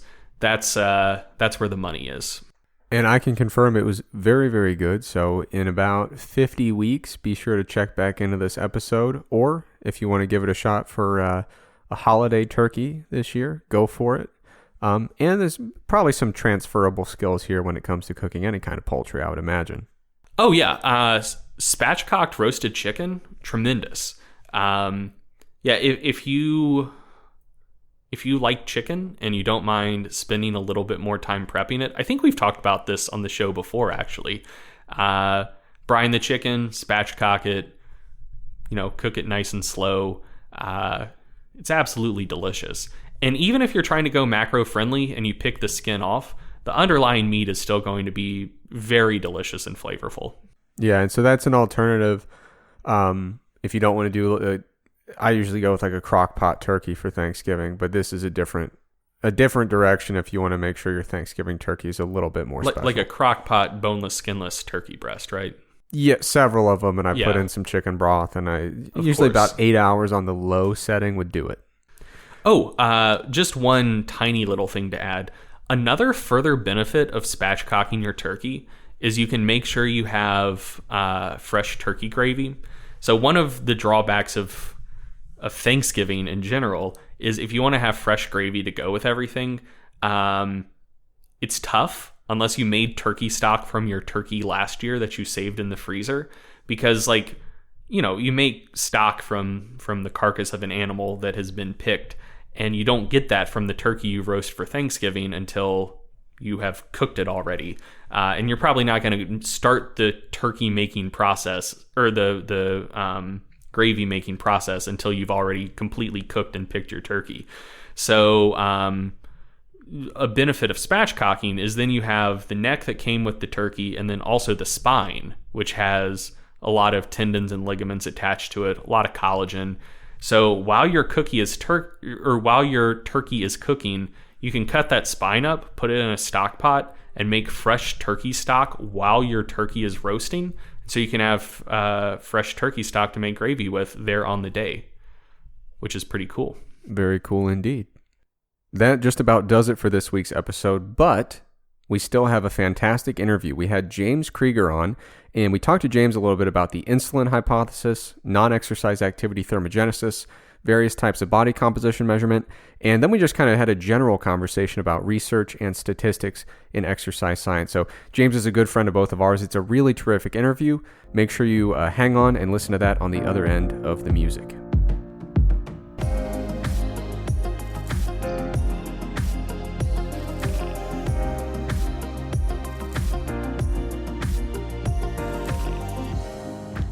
Welcome back to the Stronger by Science podcast. This is your host, Eric Trexler. Today, Greg and I are joined by the great James Krieger. James, how are you doing today? Good. Thanks for having me, guys. Thanks for coming on. Now, I would imagine that a huge portion of our audience knows who you are, but there might be some who are not familiar with you or your work. So the first question is, who is James Krieger and why? Well, I'll answer the why first. I guess if you haven't had the birds and bees discussion, that's how I came about. But no, I've been in the fitness industry for over 20 years now. I was around in the early days of the internet back. Maybe some of your older listeners who have been around a while probably remember some of the old message boards like misc.fitness.weights and stuff. I mean, this is back in the early to mid 90s. I used to lurk around those boards and stuff. And so I've been in the industry since those times. But yeah, I kind of wear a lot of hats. I've published a number of studies or been a co-author on a number of studies in the industry, with mainly Brad Schoenfeld, but some other people too. Mainly resistance training studies, meta-analyses, things like that. Got my own, I used to be a research director for a weight management program for Microsoft employees. We had really good success rates, average weight loss of something like 40 pounds in 3 months. And that program is still going, even though I'm not a part of it anymore, it's still growing really strong. It's based here in the Seattle area because that's where Microsoft is. But have my own website, Weightology, and have things like a research review. I have some online coaching going around. I give talks and stuff. Really not a whole lot different from what you guys are doing, because you guys got mass and you got your, Stronger by Science and everything. So no, that's a good point. It would seem a bit counterintuitive that we would bring a direct competitor on the show unless the intention was largely to make them look bad and kind of harpoon their business, wouldn't you think? Well, you still have subtle ways to do that, or perhaps I have subtle ways that I could do it to you guys, so. Yeah, but you don't edit the audio, so. Oh, that's true. All right. So James, I think that's a nice comprehensive introduction. I've seen you speak in public, and you're a really fantastic speaker. There are a few topics we really want to chat with you about today. They're things you've talked about publicly before. So the first one that I want to get into, some of the first talks I think I ever saw you give, or first things I saw you post about publicly on the internet, related to the insulin-related hypothesis of obesity. And so I was hoping you could give us first of all, before we get into questions about it, what exactly is this insulin hypothesis for obesity? And do you think you could potentially recap your absolutely legendary debate with dangerously hardcore Kiefer on this subject? Oh, yes. I will totally recap my debate with that I mean, it was a really intense debate, that I had with Kiefer. So for those of you who don't know, this is 2015, and I was invited to speak at the Epic Fitness Summit in the UK, and I was required to debate John Kiefer of I don't know, he had some carb backloading thing, I don't know, and I mean, I just have to say I did such a good job in that debate that he didn't even show up before we even started. And that's how good of a job I did. So, so there's always a lot of Kiefer jokes that, but honest to God, he did not even show up for the debate. His claim was that he missed his flight and all the other flights were booked or something like that. So I was given, it was supposed to be like a 2-hour debate or hour and a half debate. And I was given a full 2 hours just to talk on insulin myself. And that was actually that talk that kind of launched my speaking career, really. Cause it went really well. So, but yeah, in that talk, I basically talked about the insulin hypothesis, which is, just to kind of put it in a nutshell, it was kind of made popular by Gary Taubes. But really it's been around for a while, even in the days of Atkins and stuff. But, Gary Taubes is kind of the big guy, I think, to really push it with his good carbs or good calories, bad calories book. And so the idea is, insulin is a hormone that regulates blood sugar, but it also regulates fat metabolism. And the idea is, well, when insulin levels are high, you can't lose fat because insulin shuts down fat burning and things like that. And well, carbs are kind of the biggest thing that supposedly help stimulate insulin release. So if you eat a high carb diet, you will have a much harder time losing body fat because your insulin levels are high. That's basically the whole hypothesis in a nutshell. There's some other nuances to it, but that's kind of what the hypothesis is supposed to be. Yeah, with that hypothesis, what do you think are the most notable major shortcomings of that hypothesis? So when someone comes up to you and says, I want to really micromanage my insulin levels as a means of improving my body composition, what do you tell somebody who has that stance? Yeah, there's so many shortcomings. I think probably some of the biggest ones are, I would just say the biggest one is, look, we have plenty of studies now where, basically the idea is this. I mean, if it is all about insulin, then I should be able to take two groups, put one group of people on a low carb diet, another group on a high carb diet, and the group on the low carb diet should lose more fat even if I keep calories the same. I mean, that's basically what should happen if the insulin hypothesis is true. There have been a number of studies that done that, and none of them show any difference in fat loss. So that right there tells you there's something wrong with the insulin hypothesis. And I can go into all kinds of other problems with it. People focus on carbs, but what people don't understand is that protein also stimulates insulin release. And in fact, some types of protein, particularly dairy protein or whey protein, actually can stimulate more insulin release than white bread can, depending on how much you're having. So, yeah, I mean, a lot of people say that as if it's like a technicality. Like, well, there are some, there can be some insulin response to protein. It's like, no, like there's like a robust insulin response to a lot of like it's big. People act like it's some kind of little fun fact. Especially if it's animal protein, like branched chain amino acids are essentially as insulinogenic as sugar is.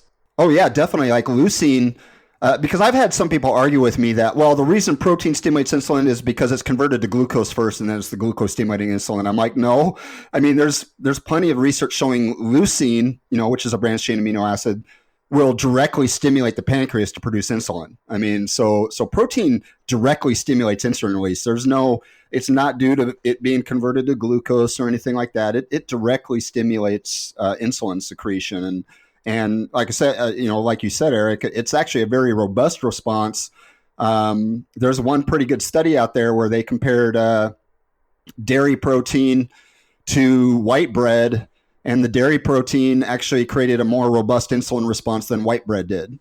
So there's just so many problems with the insulin hypothesis. It's just, in my talk, I went through, I don't know, at least probably 15 different problems with the insulin hypothesis. I don't remember the exact number, but it's just, It just falls apart upon closer inspection. So yeah, for anyone listening, if you just Google James Krieger insulin or weightology insulin, he has like a 47-part series that's free to read. That's absolutely fantastic.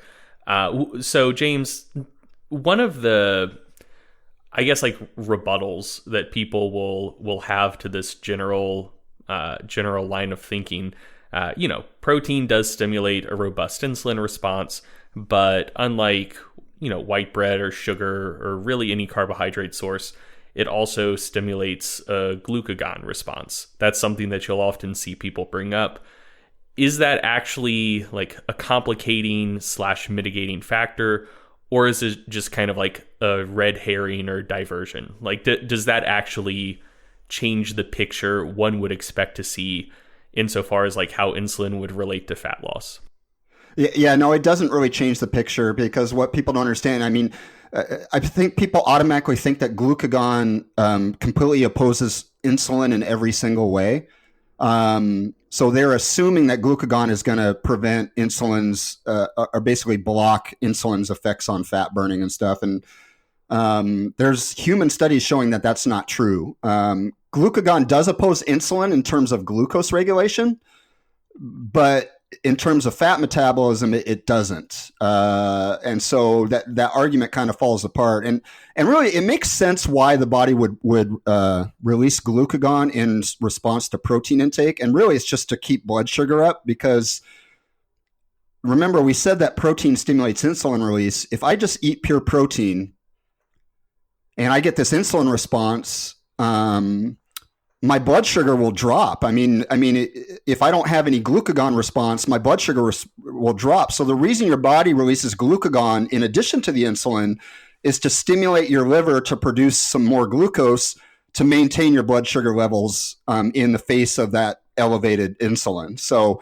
that's why you get a glucagon response with protein, but it has nothing to do with, it doesn't oppose the effects on fat metabolism. And in fact, I think there's 3 human studies that looked at the effects of glucagon on lipolysis, which is the breakdown of fat in humans. And all 3 of them found that elevations of glucagon didn't have any impact on that. So it is kind of just a red herring. It doesn't, the increase in glucagon doesn't really mitigate the effect of insulin in terms of actual body fat or fat metabolism. Yeah, I mean, when I think of the insulin hypothesis, it really stands out to me as one of those instances where without question, understanding mechanisms is critically important, but sometimes we find ourselves getting extremely caught up in theory and mechanism and just ignoring what's very apparently observable right before our eyes. So it's this thing where you see a lot of people arguing all these different biochemical pathways and hormone regulation loops. And it's like, yeah, but we put people on 2 different diets and they did the same thing. Yeah, and actually that gets back. I was recently on with Eric Helms and Omar, and we don't talk about them. We don't talk about them. No. Okay, so the people who shall not be named brought up a really good point.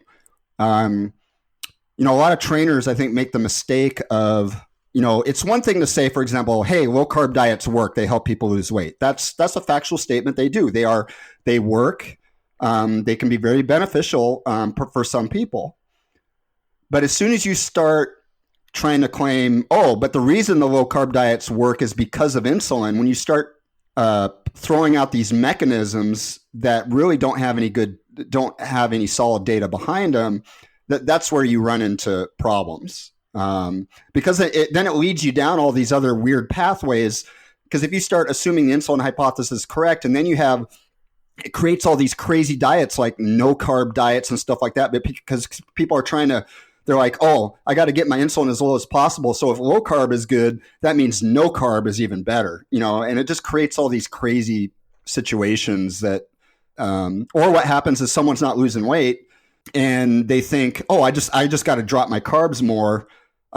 Even though they're dousing all their food in oil and they're eating actually more calories than they're expending, they think, I just got to get my insulin lower. That's the problem when you start putting incorrect mechanisms as to why a certain diet works. So So James, I think to this point, you've probably mostly been preaching to the choir. Like, I think the vast majority of our audience would be totally on board with everything you've said to this point. But just based on feedback we've gotten to previous episodes, I do know that there are some keto advocates and low carb folks who do listen to the podcast. So just to kind of extend an olive branch, it seems that people who are sold on that way of eating do get really hung up on the insulin mechanisms, how insulin can, just totally shut down lipolysis and theoretically fat burning. So, maybe if they're confronted with human trials, they'll say, oh, if it's outpatient, people probably just weren't adhering, or if it's inpatient, the trial was just too short to really conclude anything, because they do really, really like that mechanism. So to kind of keep things in the realm of mechanism, what are the mechanisms by which, eating more carbs and having maybe slightly higher insulin or, more insulin spikes throughout the day, what are the mechanisms by which that doesn't lead to inferior fat loss? Just so we have that mechanism talk for the people who are really hung up on that particular mechanism. I think the first thing I want to say is that what we need to understand is insulin doesn't operate in a vacuum. So it's not like only insulin is changing when you're changing your macros and everything like that. There's other hormones that are changing. There's other factors. There's even things that are changing in terms of the effects of certain foods on like the brain and food reward and appetite regulation and things like that. I made a point in a blog post years ago that appetite control and how much you eat and everything is really complicated. It's actually it's the reason why. Let me put it this way: if it was really just about insulin, then the obesity problem would be easy to solve, because all we would need to do is develop a drug, which there are drugs that do this, that will just basically block the effects of insulin, and boom, you lose weight. But the drugs that do exist that do that don't work. They don't really work. So obviously it's not as simple as, just changing insulin. I mean, there's obviously other things going on. Yes, insulin is a regulator of fat metabolism, but there's also other hormones that are regulators of fat metabolism, like leptin, for example. And in fact, I would argue leptin is a more important regulator than insulin is. But and then there's nerve signals, and like I could go on and on and on. And I guess I want people to appreciate just the complexity with how your body regulates body fat levels, and insulin just doesn't operate on its own. And so what can happen is, you can still lose body fat on a higher carb diet because, let's say your insulin levels are higher, but we have to consider it's not like those insulin levels stay elevated all day long. I mean, unless you're continuously eating 24 hours a day, you have fasting. Everybody has fasting periods between meals, and everyone, unless you have just like an IV going into you when you go to bed, everyone has a fasting period at night when they go to sleep. So what matters is what's the net effect over 24 hours, not what's happening in response to a single meal. What happens in response to a single meal doesn't really matter. It's what's the overall net effect, and even if you have somewhat higher insulin levels, let's say during in the time after a meal, you still have this big long fasting period at night and between meals where insulin levels come back down, where the effect on lipolysis isn't going to be there. So and then, like I said, with all the other hormones going on and all the other factors, the net effect is, if energy intake is the same, and assuming protein intake is the same, it doesn't matter whether it's high carb or high fat, you're going to lose the same amount of body fat over a 24-hour period. It's just, And what people also remember is on a high carb diet, if I'm on a high carb diet, but I'm in an energy deficit, so I'm obviously eating less calories than I'm expending. What happens is when I eat carbs, those carbs, because I'm in an energy deficit, those carbs will either be burned for energy or they'll get just stored as muscle glycogen, something like that. They're not going to suddenly, shut down my ability to get rid of body fat, So I don't know if that answers your question, Greg, or answers, I guess, the question, maybe gives your pro keto listeners a better perspective on that, if that's what you're looking for. But I guess that's just what kind of comes to my mind. It answers it well enough for me, and if it doesn't answer it well enough for them, I'm sure the YouTube comments will let me know. Yeah.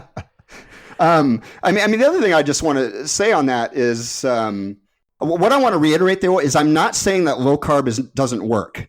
I think what some people say is, when you start arguing against the insulin hypothesis or something like that, I think some people take that as me or someone else saying, oh, so you're saying that low carb doesn't work, that it can't help me lose body fat? I'm like, I'm not saying that at all. The data is very clear that low carb can be a very effective tool for a lot of people. It's just the insulin is not the mechanism. That's all. That's really all I'm saying. I've found myself arguing basically the same point, and it's that, I'm not saying that low carb diets are bad. I'm just saying that insulin isn't what makes them a useful strategy, and low carb diets are not across the board superior compared to a low fat diet, and that shouldn't be perceived as a controversial statement, because there's, decades and decades and decades of evidence in support of that. Oh, well, you just think of I think of all the 1980s bodybuilders who were getting shredded on super high carb diets. And in fact, somebody made a post, I don't know, maybe it was even you, Greg. I don't know. Someone had made a post that real super high carb diets are still kind of the norm, at least in the UK, for a lot of bodybuilders in contest prep. Seems like only in North America is where kind of the lower carb way of trying to get shredded for contest kind of became the way to do things. But there's still plenty of bodybuilders out there using really high carb diets, and they're getting super, super shredded lean for contest. Obviously it doesn't seem to be hurting them. Well, all of those people are clearly blasting grams and doing all of the DNP they can get their hands on for the glory they attain from amateur natural bodybuilding. So I feel like that somewhat negates that point, but I get where you're coming from, at least. Yeah. James, you're a sweet kid, but you're naive. All right. So James, you mentioned when you were talking about insulin, that body fat regulation is complex and it's multifaceted. And you also touched on the idea of energy balance being key. And that's actually a great transition to the next topic I wanted to talk to you about. So I've seen you write and speak publicly about non-exercise activity thermogenesis. I guess my first question is, what got you so interested in teaching people about NEAT? Yeah, that's actually a great question. So it's kind of interesting the way it came about. So it was actually when I was the research director for 2020 Lifestyles, that Microsoft weight management program I told you about earlier. Basically, one of the main facets of my job was to do literature reviews for the doctors and dietitians on staff. And I would do these literature reviews like twice a month. And a lot of times the CEO, who was a physician, he would have questions for me. He'd be like, oh, I'd like you to look into this, or I'd like you to look into that, or whatever. One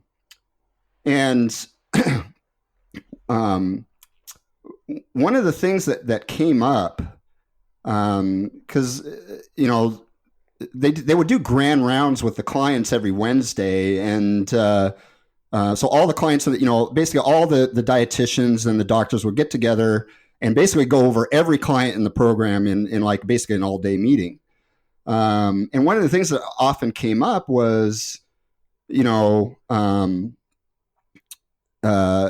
get these people claiming they weren't eating a whole lot, but they weren't losing weight. And so the CEO wanted me to kind of look into that and stuff. And so I started to delve into the literature, and that's where I, basically got into all the literature on underreporting.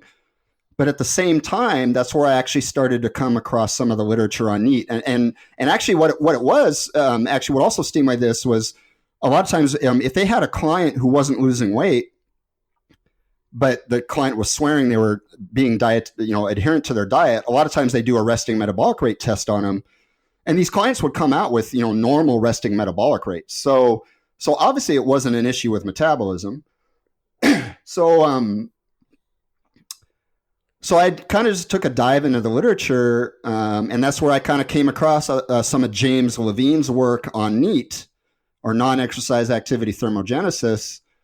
And then I started to look into the data of how NEAT can go down with weight loss, and also how NEAT can be an explanatory variable for the differences in tendencies or people's tendencies to gain weight.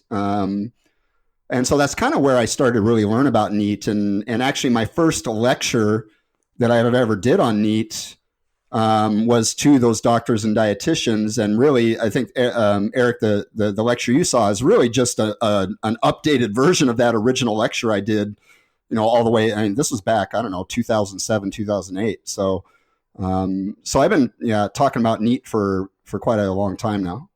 So I would imagine for people who aren't, who don't already know a lot about NEAT, it's probably kind of a hard sell to try to convince people that this non-exercise activity actually makes a meaningful impact in terms of their overall daily energy expenditure. Can you give the listeners an idea of kind of the relative impact or how much NEAT can vary between people? Yeah, and in my talks, I'll usually actually put the numbers. I'll put numbers up on the screen. So a perfect example is there's data comparing people who sit and don't really move versus people who sit and fidget, and the difference in energy expenditure per hour for people who kind of tend to fidget and while they're sitting down, I think it was around a 30 calorie per hour difference.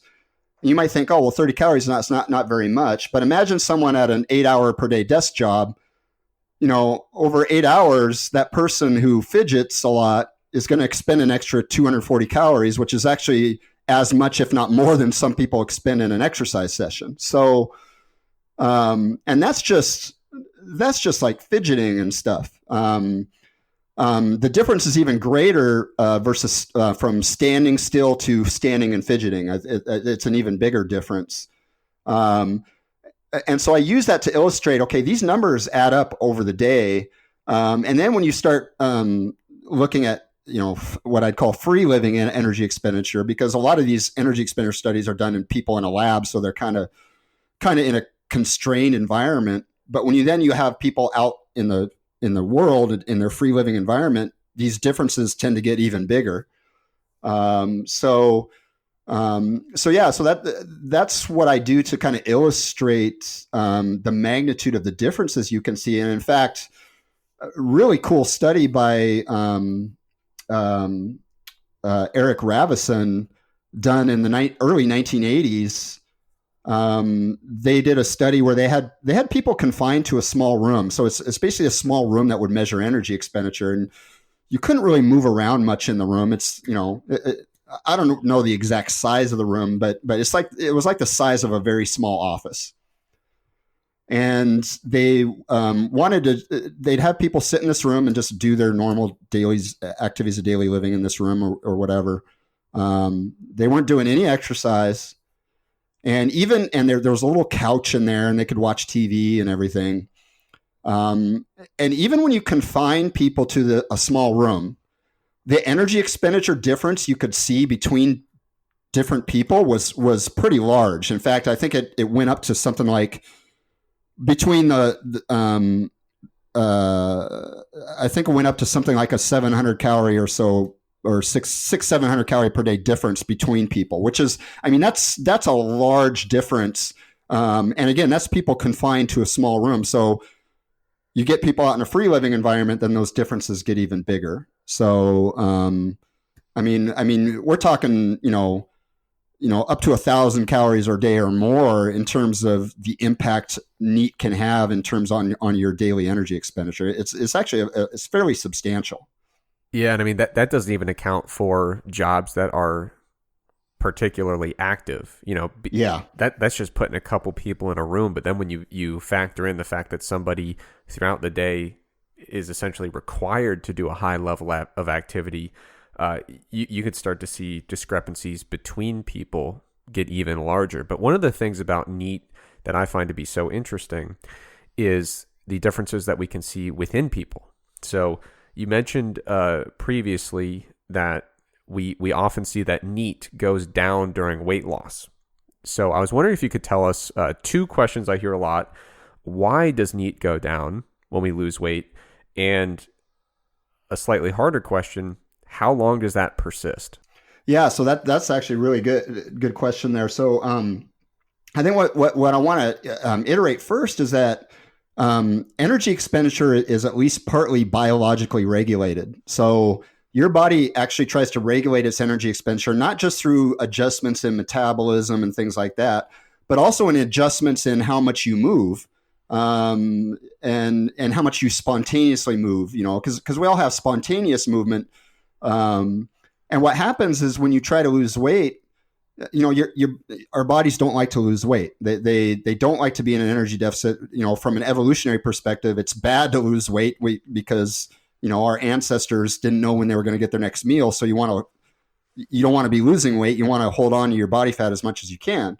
So when your body senses that it's losing weight and it's in an energy deficit, it tries to conserve calories. And one of the ways it does that is by basically subconsciously impacting your movement. So you may fidget less, you just may spontaneously move around less, and you won't even really be aware of it. And it's just one of the body's mechanisms to try to defend itself against weight loss. And there's a number of studies that show that NEAT definitely goes down with weight loss. So the second part of your question, what was that again? The second part of the question, the one that everybody wants to know, is how long does that persist? Is there a time where after weight loss you basically revert back to normal, or do you just assume this new reduced level of NEAT essentially in perpetuity? Yeah, that's a really good question, and I would say researchers don't really know if it comes back or not. I do know there's data showing that even after a year of people maintaining weight loss, their NEAT levels were still down even after 1 year. So it does seem to persist. Now, again, these were, I think, overweight and obese people. So, it might be different with lean people. I don't know. But it does seem to persist for quite a long period of time. And it may be one of the explanatory variables as to why people have such a hard time keeping weight off, after they've lost it, because most people have successfully lost weight at some point in their life, at least people who have been looking to lose weight. But most people have struggled to keep it off. And that's probably one of the mechanisms as to why people have a hard time keeping their weight off. Is that still depressed in absolute terms, or is it still depressed in relative terms as well? It's still depressed in relative terms. Yeah. The paper in particular that I'm thinking of is Rosenbaum. I think they published a paper in 2008. And Leibel, Rudy Leibel, big well-known metabolism researcher. They published a paper in 2008, the very paper I was talking about, where they had people they had people lose 10% of their body weight, and then they had people sustain that weight loss for either 8 weeks, or I think it was 8 weeks, or for up to a year. And then they looked at the relative energy expenditure, and they found that the people who kept the weight off for even a year, their relative energy expenditure was still below where you would predict that it should be. Very interesting. And I'm pretty sure, correct me if I'm wrong, but when they look at the there's a big registry for people who have lost weight and essentially kept it off. And activity level in general seems to be a pretty key predictor of successful weight maintenance. Is that correct? Yeah, that's actually very.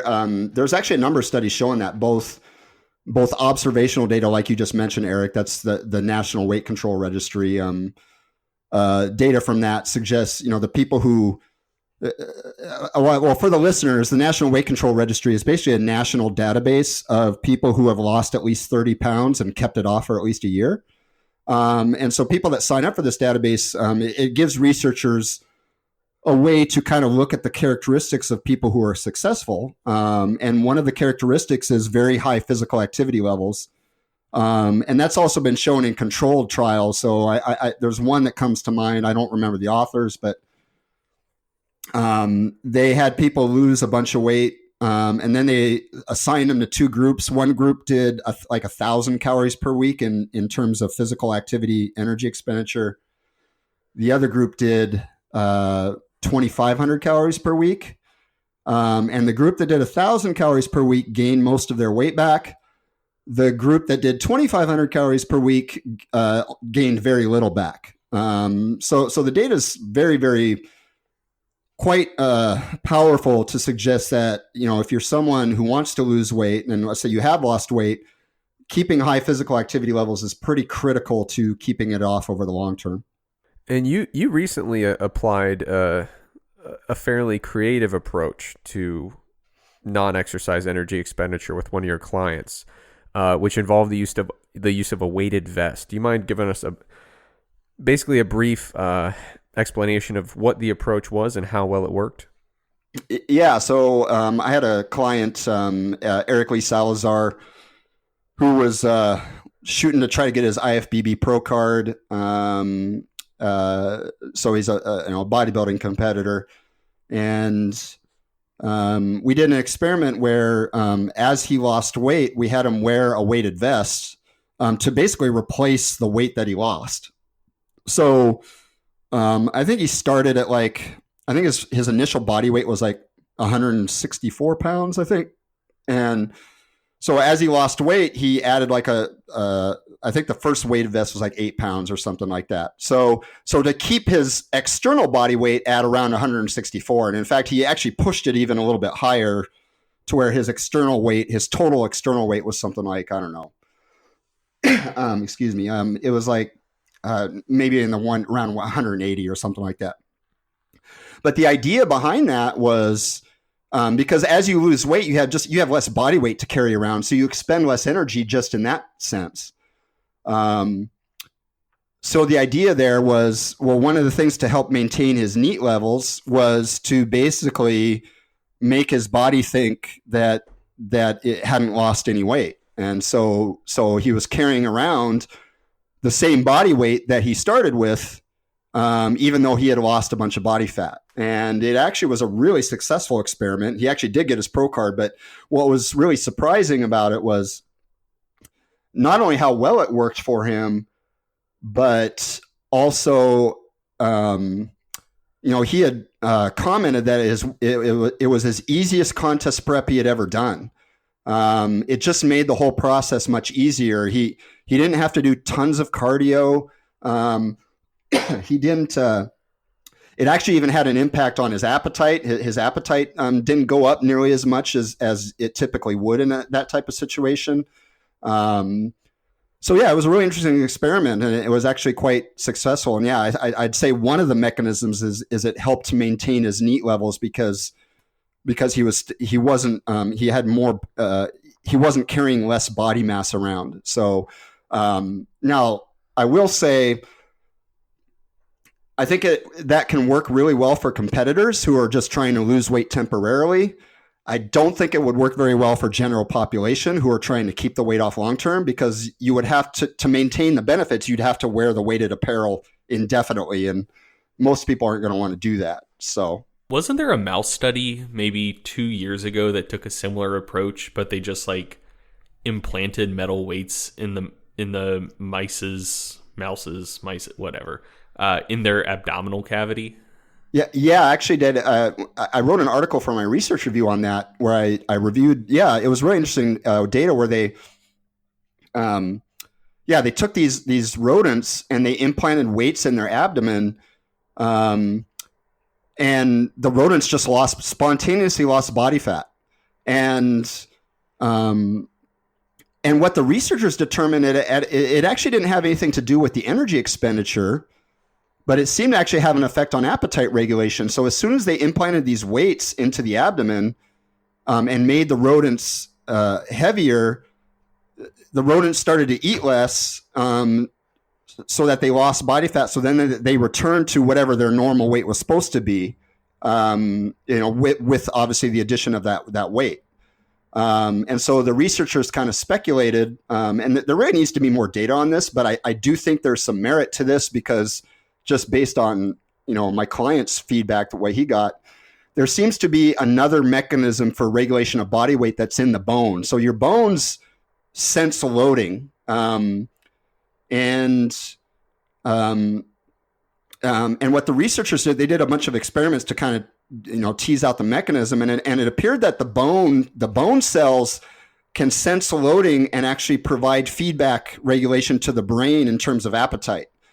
So the bones of these rodents sense the increased weight, then that fed back on the brains of the rodents say, okay, we're too heavy here, you need to eat less. And so these rodents lost body fat because of it, because the bones were basically telling the brain that they were too heavy. So yeah, it's a really interesting thing. I think there needs to be more work on it. I would love to see some human stuff on it. It's all just rodent data at this point, but yeah, they called it a gravitostat, kind of like a thermostat.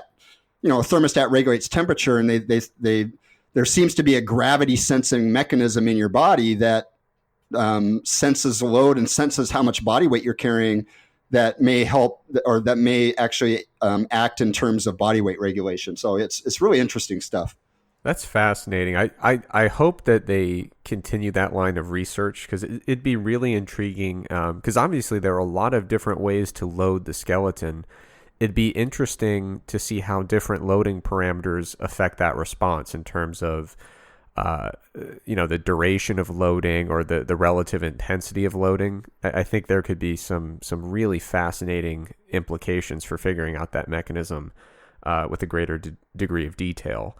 And by the way, one detail we haven't mentioned, obviously Eric during his prep had the weighted vest, but he also maintained a daily step count goal. Is that correct? Yes, he did 10,000 steps a day, and he maintained that throughout his whole prep.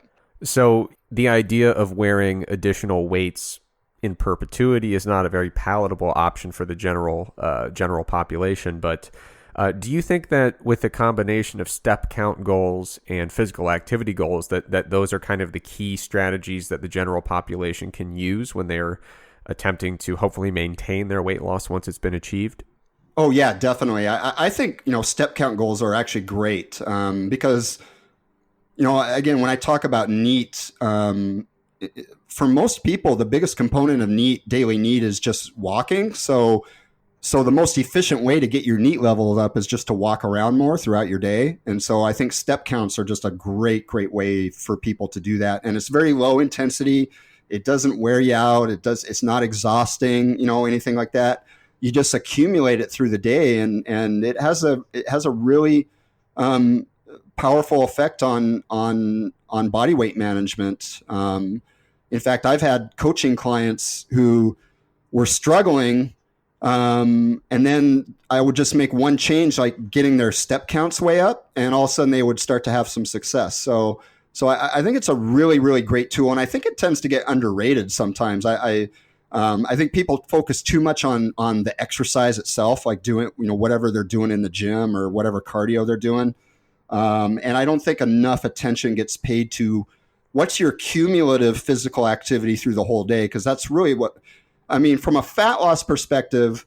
And I'm ignoring weight training as far as the ability of weight training to preserve muscle and everything like that. So putting that aside, really, exercise from a fat loss perspective is just a way to well, I actually said there's probably two things, but one of them is just a way to increase total daily energy expenditure. And so it doesn't have to be high intensity. It doesn't have to be interval training or something like that. You can accumulate, large amounts of very low intensity activity throughout the day. And it can work just as well. And in fact, for competitors, and I've seen Eric Helms make this comment, which I wholeheartedly agree with. I think competitors, prepping for contests tend to try to do too much in terms of exercise. They start doing all this interval training and tons of cardio and stuff. But the thing is, you're already in kind of a depleted state. You're already on a super low calorie diet. And usually it has kind of adverse effects. It's way better in those situations just to accumulate way more, I think, low intensity activity, because it's not exhausting, and it's just much easier to accumulate. So I think it's really effective both for general population and competitors. Perfect. Now, James, before we move on, I do want to mention we have a 3-strike rule. If you bring up Eric Helms a third time, okay, we will end the recording. All right, so I got a question for you. We've talked a lot about weight loss, and obviously when we talk about working with clients, weight loss often comes with some kind of goal in mind. A lot of times people will have a specific body fat in mind, an actual number, a body fat percentage that they're shooting for. And I've seen you've got a series of articles on your website about body composition measurement, very, very thorough, well-written articles. When a client tells you they want to get their body fat percentage tested, how do you respond to that? The first thing I just say, I discourage them from doing it. I say it's way too inaccurate. I just tell them the number you get there's just a huge amount of error in it. It's not going to tell you anything that you can't already, that basically you can't already get in terms of other tools. So, I encourage people who are trying to lose weight, just use a combination of body weight and circumference measurements, and maybe, like how your clothes fit, things like that. That'll tell you everything you need to know. You don't need a body fat percentage to tell you whether you're losing fat, because it's too inaccurate anyway. And in fact, I've had situations where people have clearly lost body fat. Their measurements have gone down. Their clothes fit better. And yet a body fat device like BIA will tell them that they've actually gained body fat. And it's just not useful. Like it's just not a useful tool for the vast majority of people. Now, you mentioned BIA, which is single frequency. BIA is a garbage method. It is, I tell my clients, if you're going to use single frequency BIA, that's fine as long as I never ever hear about it the entire time we're working together, because I'm not going to be held accountable for that random number generator. But what do you think are the best methods for individual use if a person insists that they really want to get it tested? Well, if someone wants to get it tested, if you're just trying to track progress over time, I would say skin folds are probably the best, but don't worry about what the number says. The number is meaningless, like, whatever the body fat percentage. Basically, just are your skin folds going down over time? Now, I'm assuming they're being measured correctly and everything, and that's kind of assuming they're being measured correctly and things like that. If your skin folds are going down over time in terms of the millimeter measurements, you're losing body fat. So, but if someone insists on they want to get a body fat percentage, I tend to gravitate towards either hydrostatic weighing, which is basically underwater weighing, or DEXA. But I will still reiterate that even DEXA and hydrostatic weighing can have pretty significant error rates. So, but those are the ones that I would tend, if someone insisted on doing it and they want a number, those are the two techniques I would probably lean towards saying that they should do. Something you rarely hear talked about with hydrostatic weighing is the general unpleasant nature of testing. I feel like people drastically underestimate how not fun it is as the person being tested. You basically, like, if you have anything resembling a phobia of drowning, underwater weighing or hydrostatic weighing is not for you.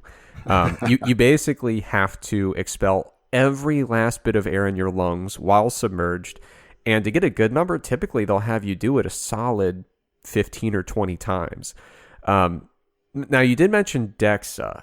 Now, just to give people an idea, without getting into convoluted specific statistics, if your client came to you and said, James, I got my body fat tested using DEXA, and the DEXA put me at 14% body fat. When they say that to you, what is the range in your head of like, okay, here's what their body fat realistically might be if the DEXA gave them 14? Yeah, it can actually be fairly large. I would say probably for most people, it's going to be probably plus or minus 5 or 6 points. But there are some studies that can suggest even up to, 8, 9, or 10 point differences. So, that person that came to me with 14, in my head, I'm thinking, well, geez, they could be as low as 8 or 9, or they could be as high as 20. I mean, it's a fairly broad range. And now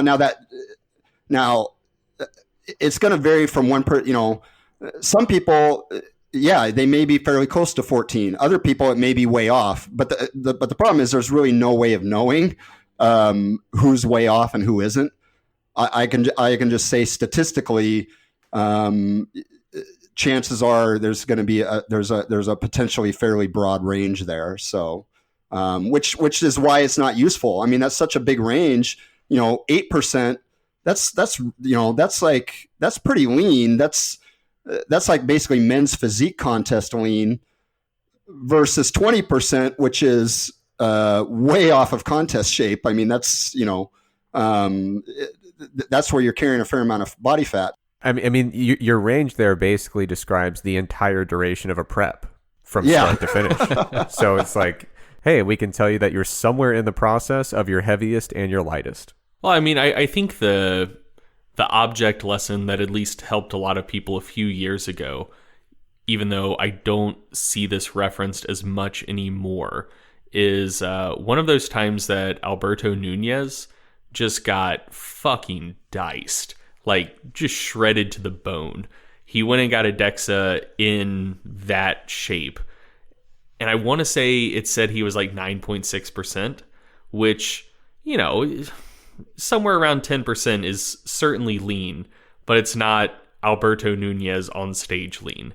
And I think that, just because Alberto's so well known and people kind of know what 10% is supposed to look like, and they can juxtapose that number with how Alberto looked at the end of that prep, I think that helped kind of a mini generation of people realize that, like, oh, DEXA isn't perfect.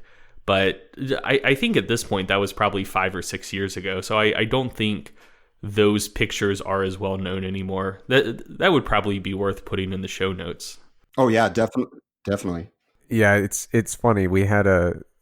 There have been times where in the lab I would measure somebody using the same exact, on the same day, same pre-visit guidelines, all the measurements taking place within 60, 90 minutes. And we would measure them on several different, using several different devices, BOD Pod, DEXA, BIA, a whole bunch of different body comp tests. And they might get a range of values that covered one device put them at 20, the other put them at 29%, literally at the same time under the same conditions. And after getting these like 4 or 5 different numbers, they'd say, okay, so what's my actual body fat? And I would just look at it and be like, I don't know, probably between 20 and 29, plus or minus a few percentage points in either direction. So 17 to 32, like, who knows? And they're like, well, you're supposed to give me the damn answer. And I'm like, usually when you go in for body comp testing, you walk out with more questions than answers. And if you want a really precise number, just donate your body to science and hope that you have a way of figuring it out in the afterlife. Because the only way to actually measure it and not estimate it is to, completely break down a body, melt it, just see what the fat content was, which isn't very practical. Yeah. And Eric, what you were talking about here, it actually reminds me, there's an article on my website called Cheat Your Body Fat Test, where I describe the various ways that you can change your body fat percentage that day of a test. Like there are all kinds of tricks you can do to manipulate the body fat percentage that you get from that device, which just shows you how inaccurate it can be if you can cheat it that easily. Definitely. Now, James, you mentioned in your introduction, one of the ways a lot of people know about you is through your contributions to the research in sport nutrition and exercise science. You have an incredible skill set as it pertains to statistics. So branching out from our discussion of measurement and now into research as a whole, you have your research review, you do research yourself. When you look at the evidence-based fitness kind of field of research, so we're talking exercise science with some sport nutrition mixed in, what do you think is the biggest area requiring improvement in our field? I think on the training side, there's still so much that we can learn. And I think the reason is because there are so many different ways you can design training programs. And because of even the challenges you have with measurement techniques, ultrasound versus MRI for muscle mass or body comp techniques or whatever, there's just a lot we don't know. On the nutrition side of things, and I've said this in the past, there's really nothing groundbreaking in terms of nutrition. There's some interesting things that come out every now and then, but overall, from a nutrition perspective, we pretty much have a good idea of what nutrition you need, whether you're trying to maximize muscle or whether you're trying to lose body fat or whatever. I would say in the next 10 years, you're not going to see anything radically new along those lines. Now, from a training perspective, I think there's just a lot of still interesting stuff that can be done, just because of the hundreds and hundreds of ways you can design a training program, which makes it hard to do research on training because you can't study every permutation you can have of training programs. So you have to try to isolate a single variable, and even when you do that, when you isolate that variable, it still is kind of confined to the context of that study. And I'll just use one example was the volume study that I worked on with Brad Schoenfeld, the one that, this one individual in the fitness industry basically got all pissy about and everything.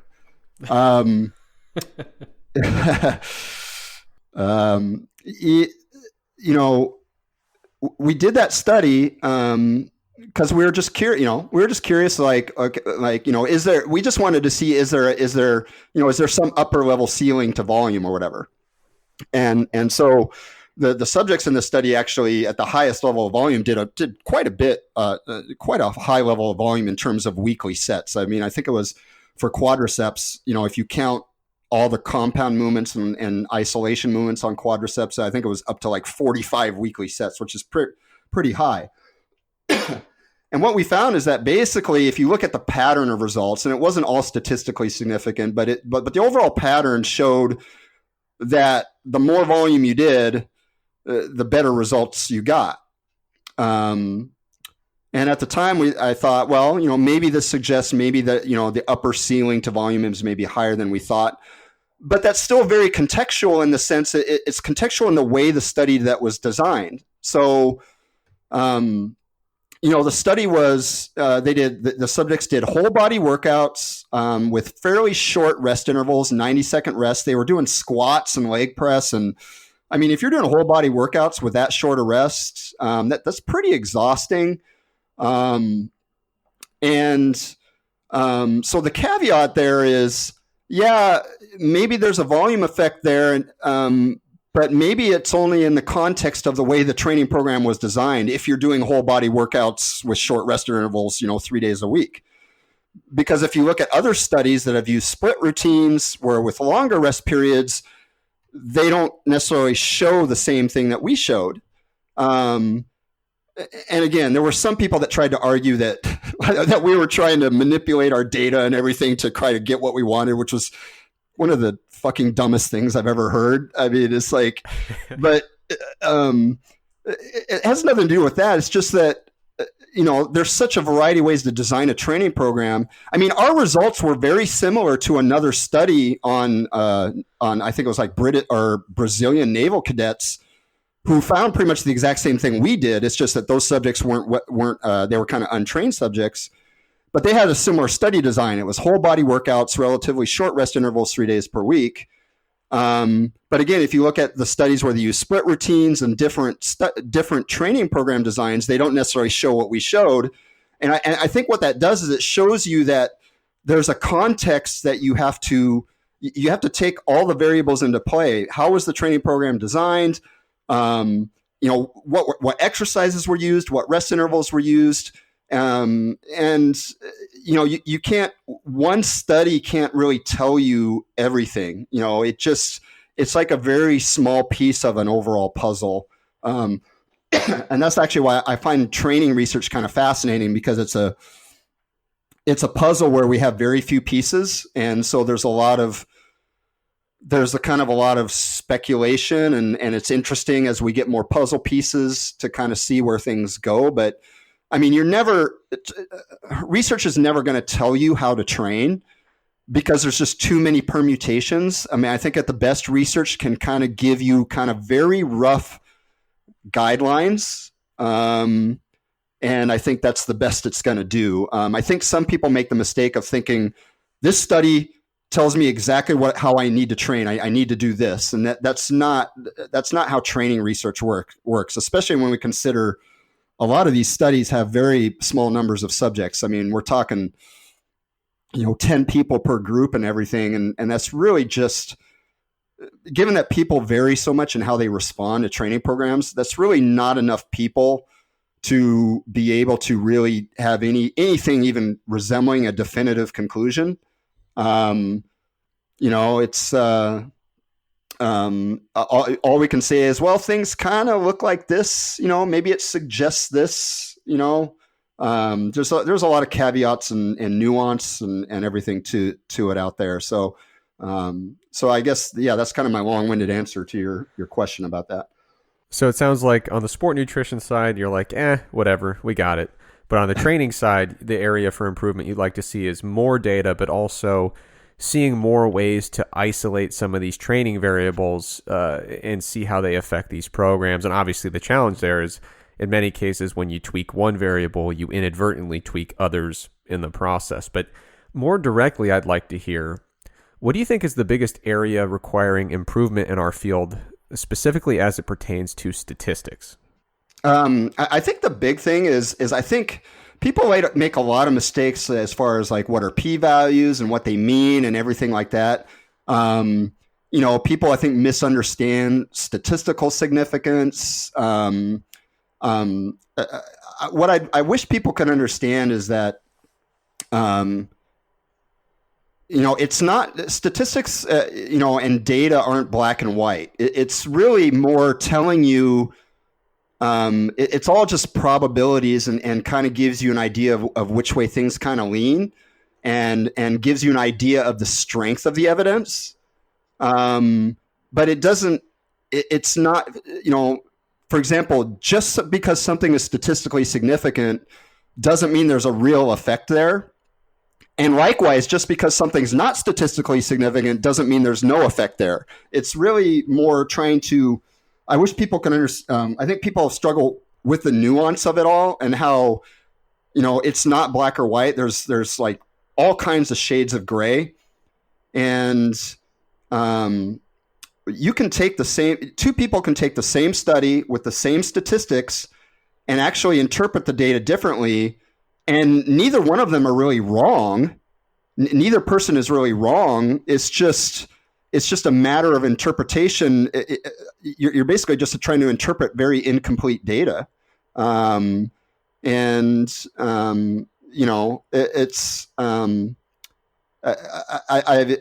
think the biggest thing I think people need to take away from statistics is statistics are just a tool to kind of give you an idea of which way things are leaning in terms of probability. Yeah, it's probably this. And in some cases, you can say with stronger evidence, okay, that it kind of helps weigh the strength of the evidence. Okay, well, this study, the statistics say, this is pretty good. Another study says, oh, well, it's leaning this way, but we can't, it's not very strong. I would love to see, and there's a push for this in the overall literature, at least in the non-exercise literature, to kind of move away from like p-values and things like that to more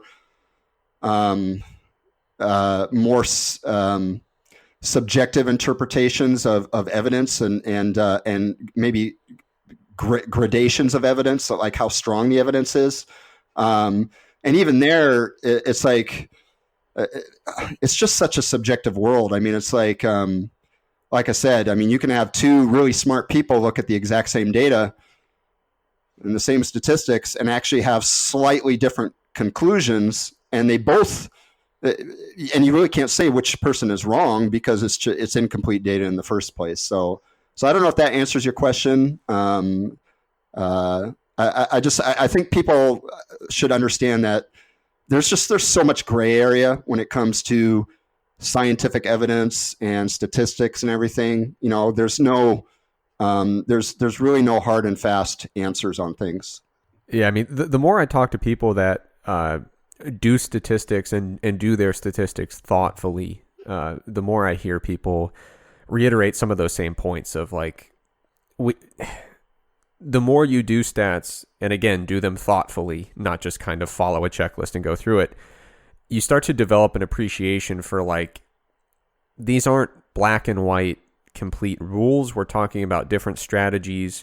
And so like an example, you mentioned two people can look at the same results done the same way and have different interpretations. But if you give two different people the same data set, they might yield different actual outcomes. Yeah. Oh, there was a really, really cool study looking at that, maybe 3 or 4 years ago or so, where what they did is they took a big data set looking, and basically it was looking at like penalties, like fouls in football or soccer for our American listeners.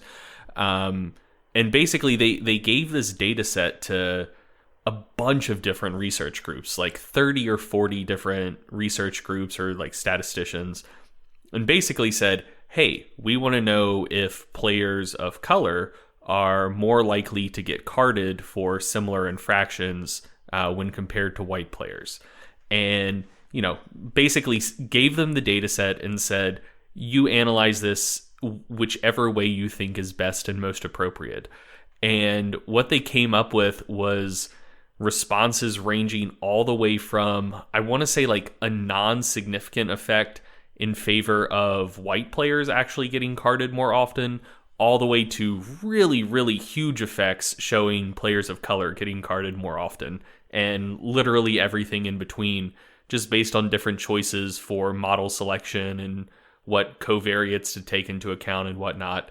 And that was, I think, a really cool study that, just illustrates the degree to which assumptions and decisions made prior to data analysis, or unfortunately more realistically probably during data analysis, can really impact what sort of results you wind up with. And this is my own personal hobby horse. This is one of the reasons why I think that it needs to become much more common practice for researchers to share their primary data set, because the way that they chose to analyze it very well may be a completely appropriate way to do it, but it's probably not the only way to do it. And if the data is there and available for other people to dig into, if you don't agree with the way the researchers analyzed it, you can just reanalyze it yourself. Yeah, I would totally agree with you, Greg, on that. I like the idea of more data sets becoming publicly available and everything. And I also think I would love to see the exercise science community do more like pre-registration of trials, things like that, where they kind of outline their data sets or outline what they're going to do ahead of time. Not that that prevents any type of manipulation or anything like that, but it at least it forces it at least gives an idea that people are planning ahead of what they're going to do and not deciding after the fact. A perfect example, Greg, of actually what you just talked about in terms of publicly available data. So there was that low carb study that came out from David Ludwig and his group recently, where they showed that these low carb people had a better energy expenditure during weight maintenance. But the data set's publicly available, and Kevin Hall went back through the data and basically reanalyzed it and basically showed, well, that's showed that the data wasn't, the conclusions that David Ludwig came to wasn't really supported by the data. And then even I did some of my own analysis of the data, because I'm one of these people that I think, if the data is fairly robust towards a certain conclusion, then it should be fairly robust towards the type of analyses you do. But if I do different statistical analyses and I get quite a bit different answers, then that tells me the data is probably not very robust in terms of whatever conclusion was made. And that's actually what I found even with the Ludwig data. I ran some analyses on it that were different from what Kevin Hall did. And I didn't come up with similar conclusions. And I was doing analyses that were perfectly appropriate for the data. Just like I would say David Ludwig's analyses were appropriate, but it wasn't robust to violations of assumptions or other factors in the data. So yeah, I would say I think there definitely needs to be more, publicly available data. And that gets back to your point of viewing stats as, not these hard rules where there's one way to do it and one way to interpret it. But, it always kills me when people interpret it that way and say, no, the p-value was less than 0.05, so we know this worked.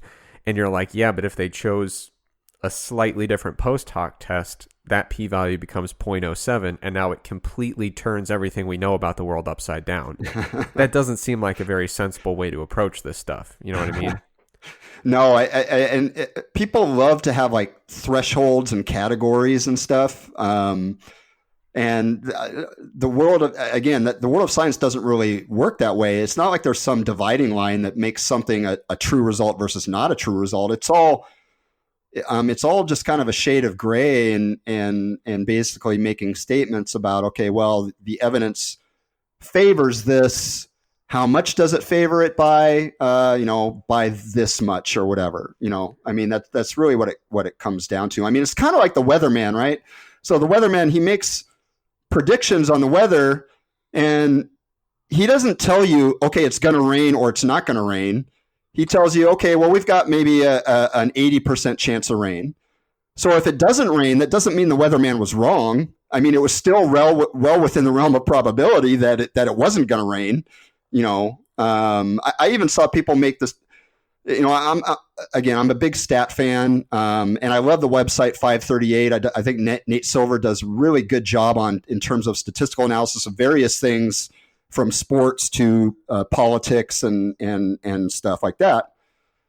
And of course, during the 2016 election, his analysis favored that Hillary Clinton would win. And I think in the 1 or 2 days before the election, basically he had given Hillary Clinton, I think, basically like a 2 out of 3 chance of winning. Well, of course, Donald Trump won the election. And so then everyone started piling on Nate Silver saying, or whenever I would actually, quote Nate Silver on things, they'd be like, well, but he clearly got the election wrong. But he didn't get the election wrong. In fact, if you look at it, he gave Donald Trump the best probability of winning out of any other, political analytic website. a 1 out of 3 chance is still a reasonable chance to win. So I think people need to. I think people struggle when they try to think in terms of probabilities. It's not. Again, it's not a sure thing. To really understand probabilities, like you'd have to rerun that same election to know whether Nate Silver was truly wrong or not. You'd have to run that same election, like 100 times. And if Nate Silver was right, well, Donald Trump would win 33 out of 100 times, and Hillary Clinton would have won, the other 66 or 67 times. So that's how probabilities work. Yeah, and back to your example about the weather. The weather forecaster is going to tell you 80% chance of rain. They're also probably going to tell you whether it might be an all-day drizzle, or you need to start putting boards across your windows and maybe get to higher ground, right? They're going to tell you some estimate of a magnitude and some estimate of a probability. And I'm with you. I think that the more that we start viewing statistics that way, the better for the field. Now, a follow-up question. On this podcast, we don't get shy about talking about stats, as you're obviously aware now. Every now and then we predict where we see things going in the future in terms of how the field uses statistics. So in the past, we've talked about, more sharing of data or open access data. We've talked about maybe multi-center trials for different exercise interventions. We've also talked about, shifting toward other types of analyses, using more Bayesian methods, potentially using more linear mixed models that incorporate random effects. Where do you see things going, specifically as it pertains to statistics in the field? Yeah, I would actually kind of agree with it. In fact, before you mentioned the Bayesian analyses, that was one thing that popped in my head when you were kind of asking the question. I would like to see things go more in that direction, or at least just get away from these hard, at least get away from these, statistically significant versus non-significant. And instead, just report a p-value, and let the researchers decide, how to interpret that data, rather than having these cutoff points and turning things into categories and things like that. I'm a big fan of just report your data, talk how you interpret it, and let other people, if they're going to interpret it differently, they're going to interpret differently. I would also like to see the field just do more complete reporting of data. And you are starting to see that some more. You're seeing more journal articles with supplementary materials, things like that, because I can't tell you how many times I've gotten frustrated where I'll be reading a paper and I'll be like, why didn't they report why didn't they report confidence intervals in this study, or why didn't they, or studies where they didn't report the p-values at all? They'll just say, well, p was greater than 0.05. And I'll be like, well, what if it was 0.06? I want to see more transparency and just complete reporting of data sets, and move towards less binary type statistical decision making, and more finding ways to basically grade the strength of evidence versus like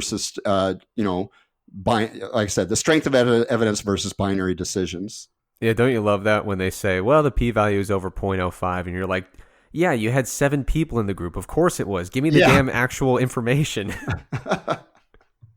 So, James, this is a question we ask a lot of our guests. Obviously, you train and you coach others as well.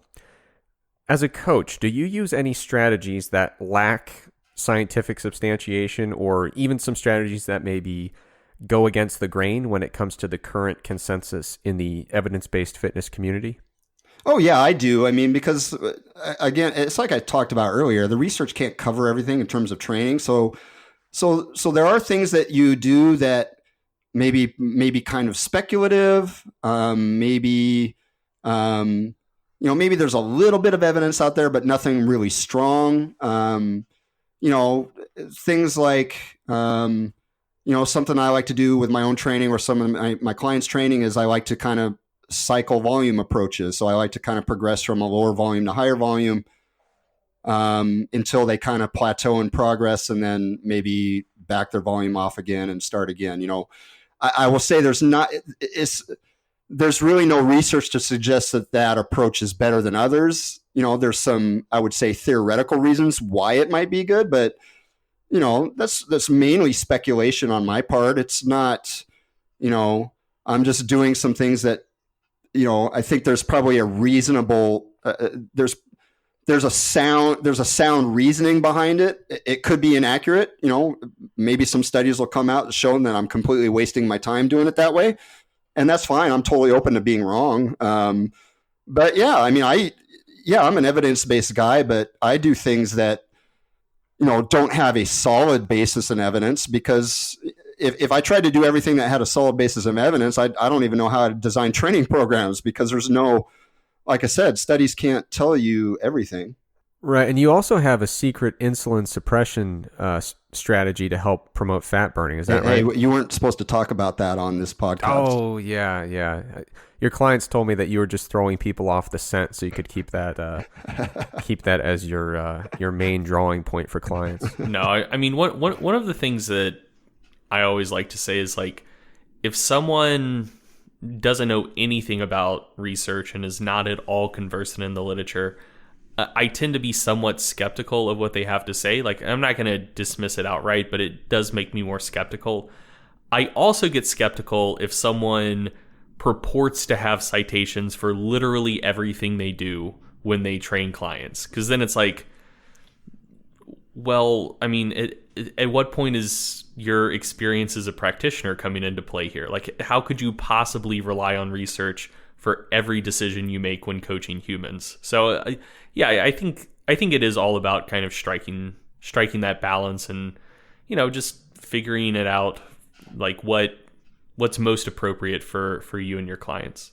Yeah, you don't want to be getting your client's training program straight from the table in a research study, because that is a plain ass, boring ass training program. Wait, but what are you talking about? I put all my clients on the Schoenfeld high volume protocol.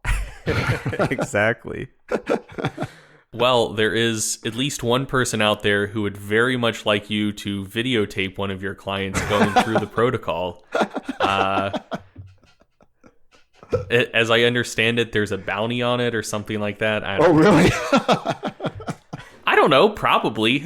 I checked out of that drama in like January of this year. I know. I have no idea what the current developments are. I know. I checked out of it a long time too. So it's funny. I still hear little things through the grapevine every now and then. People will say, "Oh, did you hear this?" I'm like, "No, I don't even pay attention to it anymore."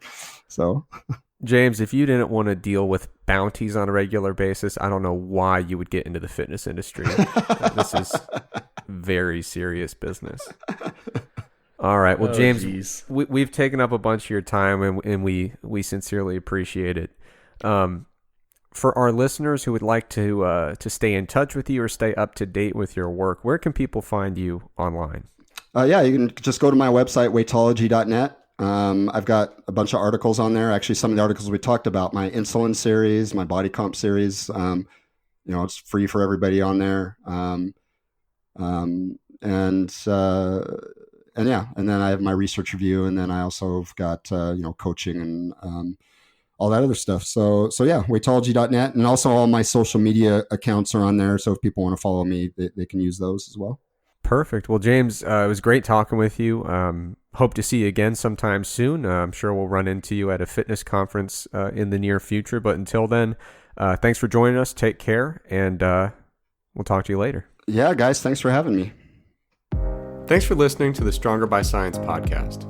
Now, Greg and I are not experts in medicine or health or really anything else for that matter. So before you make any changes to your diet and exercise habits, make sure you check with a doctor or another healthcare professional. If you enjoyed this podcast and you'd like to support it, visit strongerbyscience.com to check out the products and services that we offer. Thanks for listening, and we'll see you next time.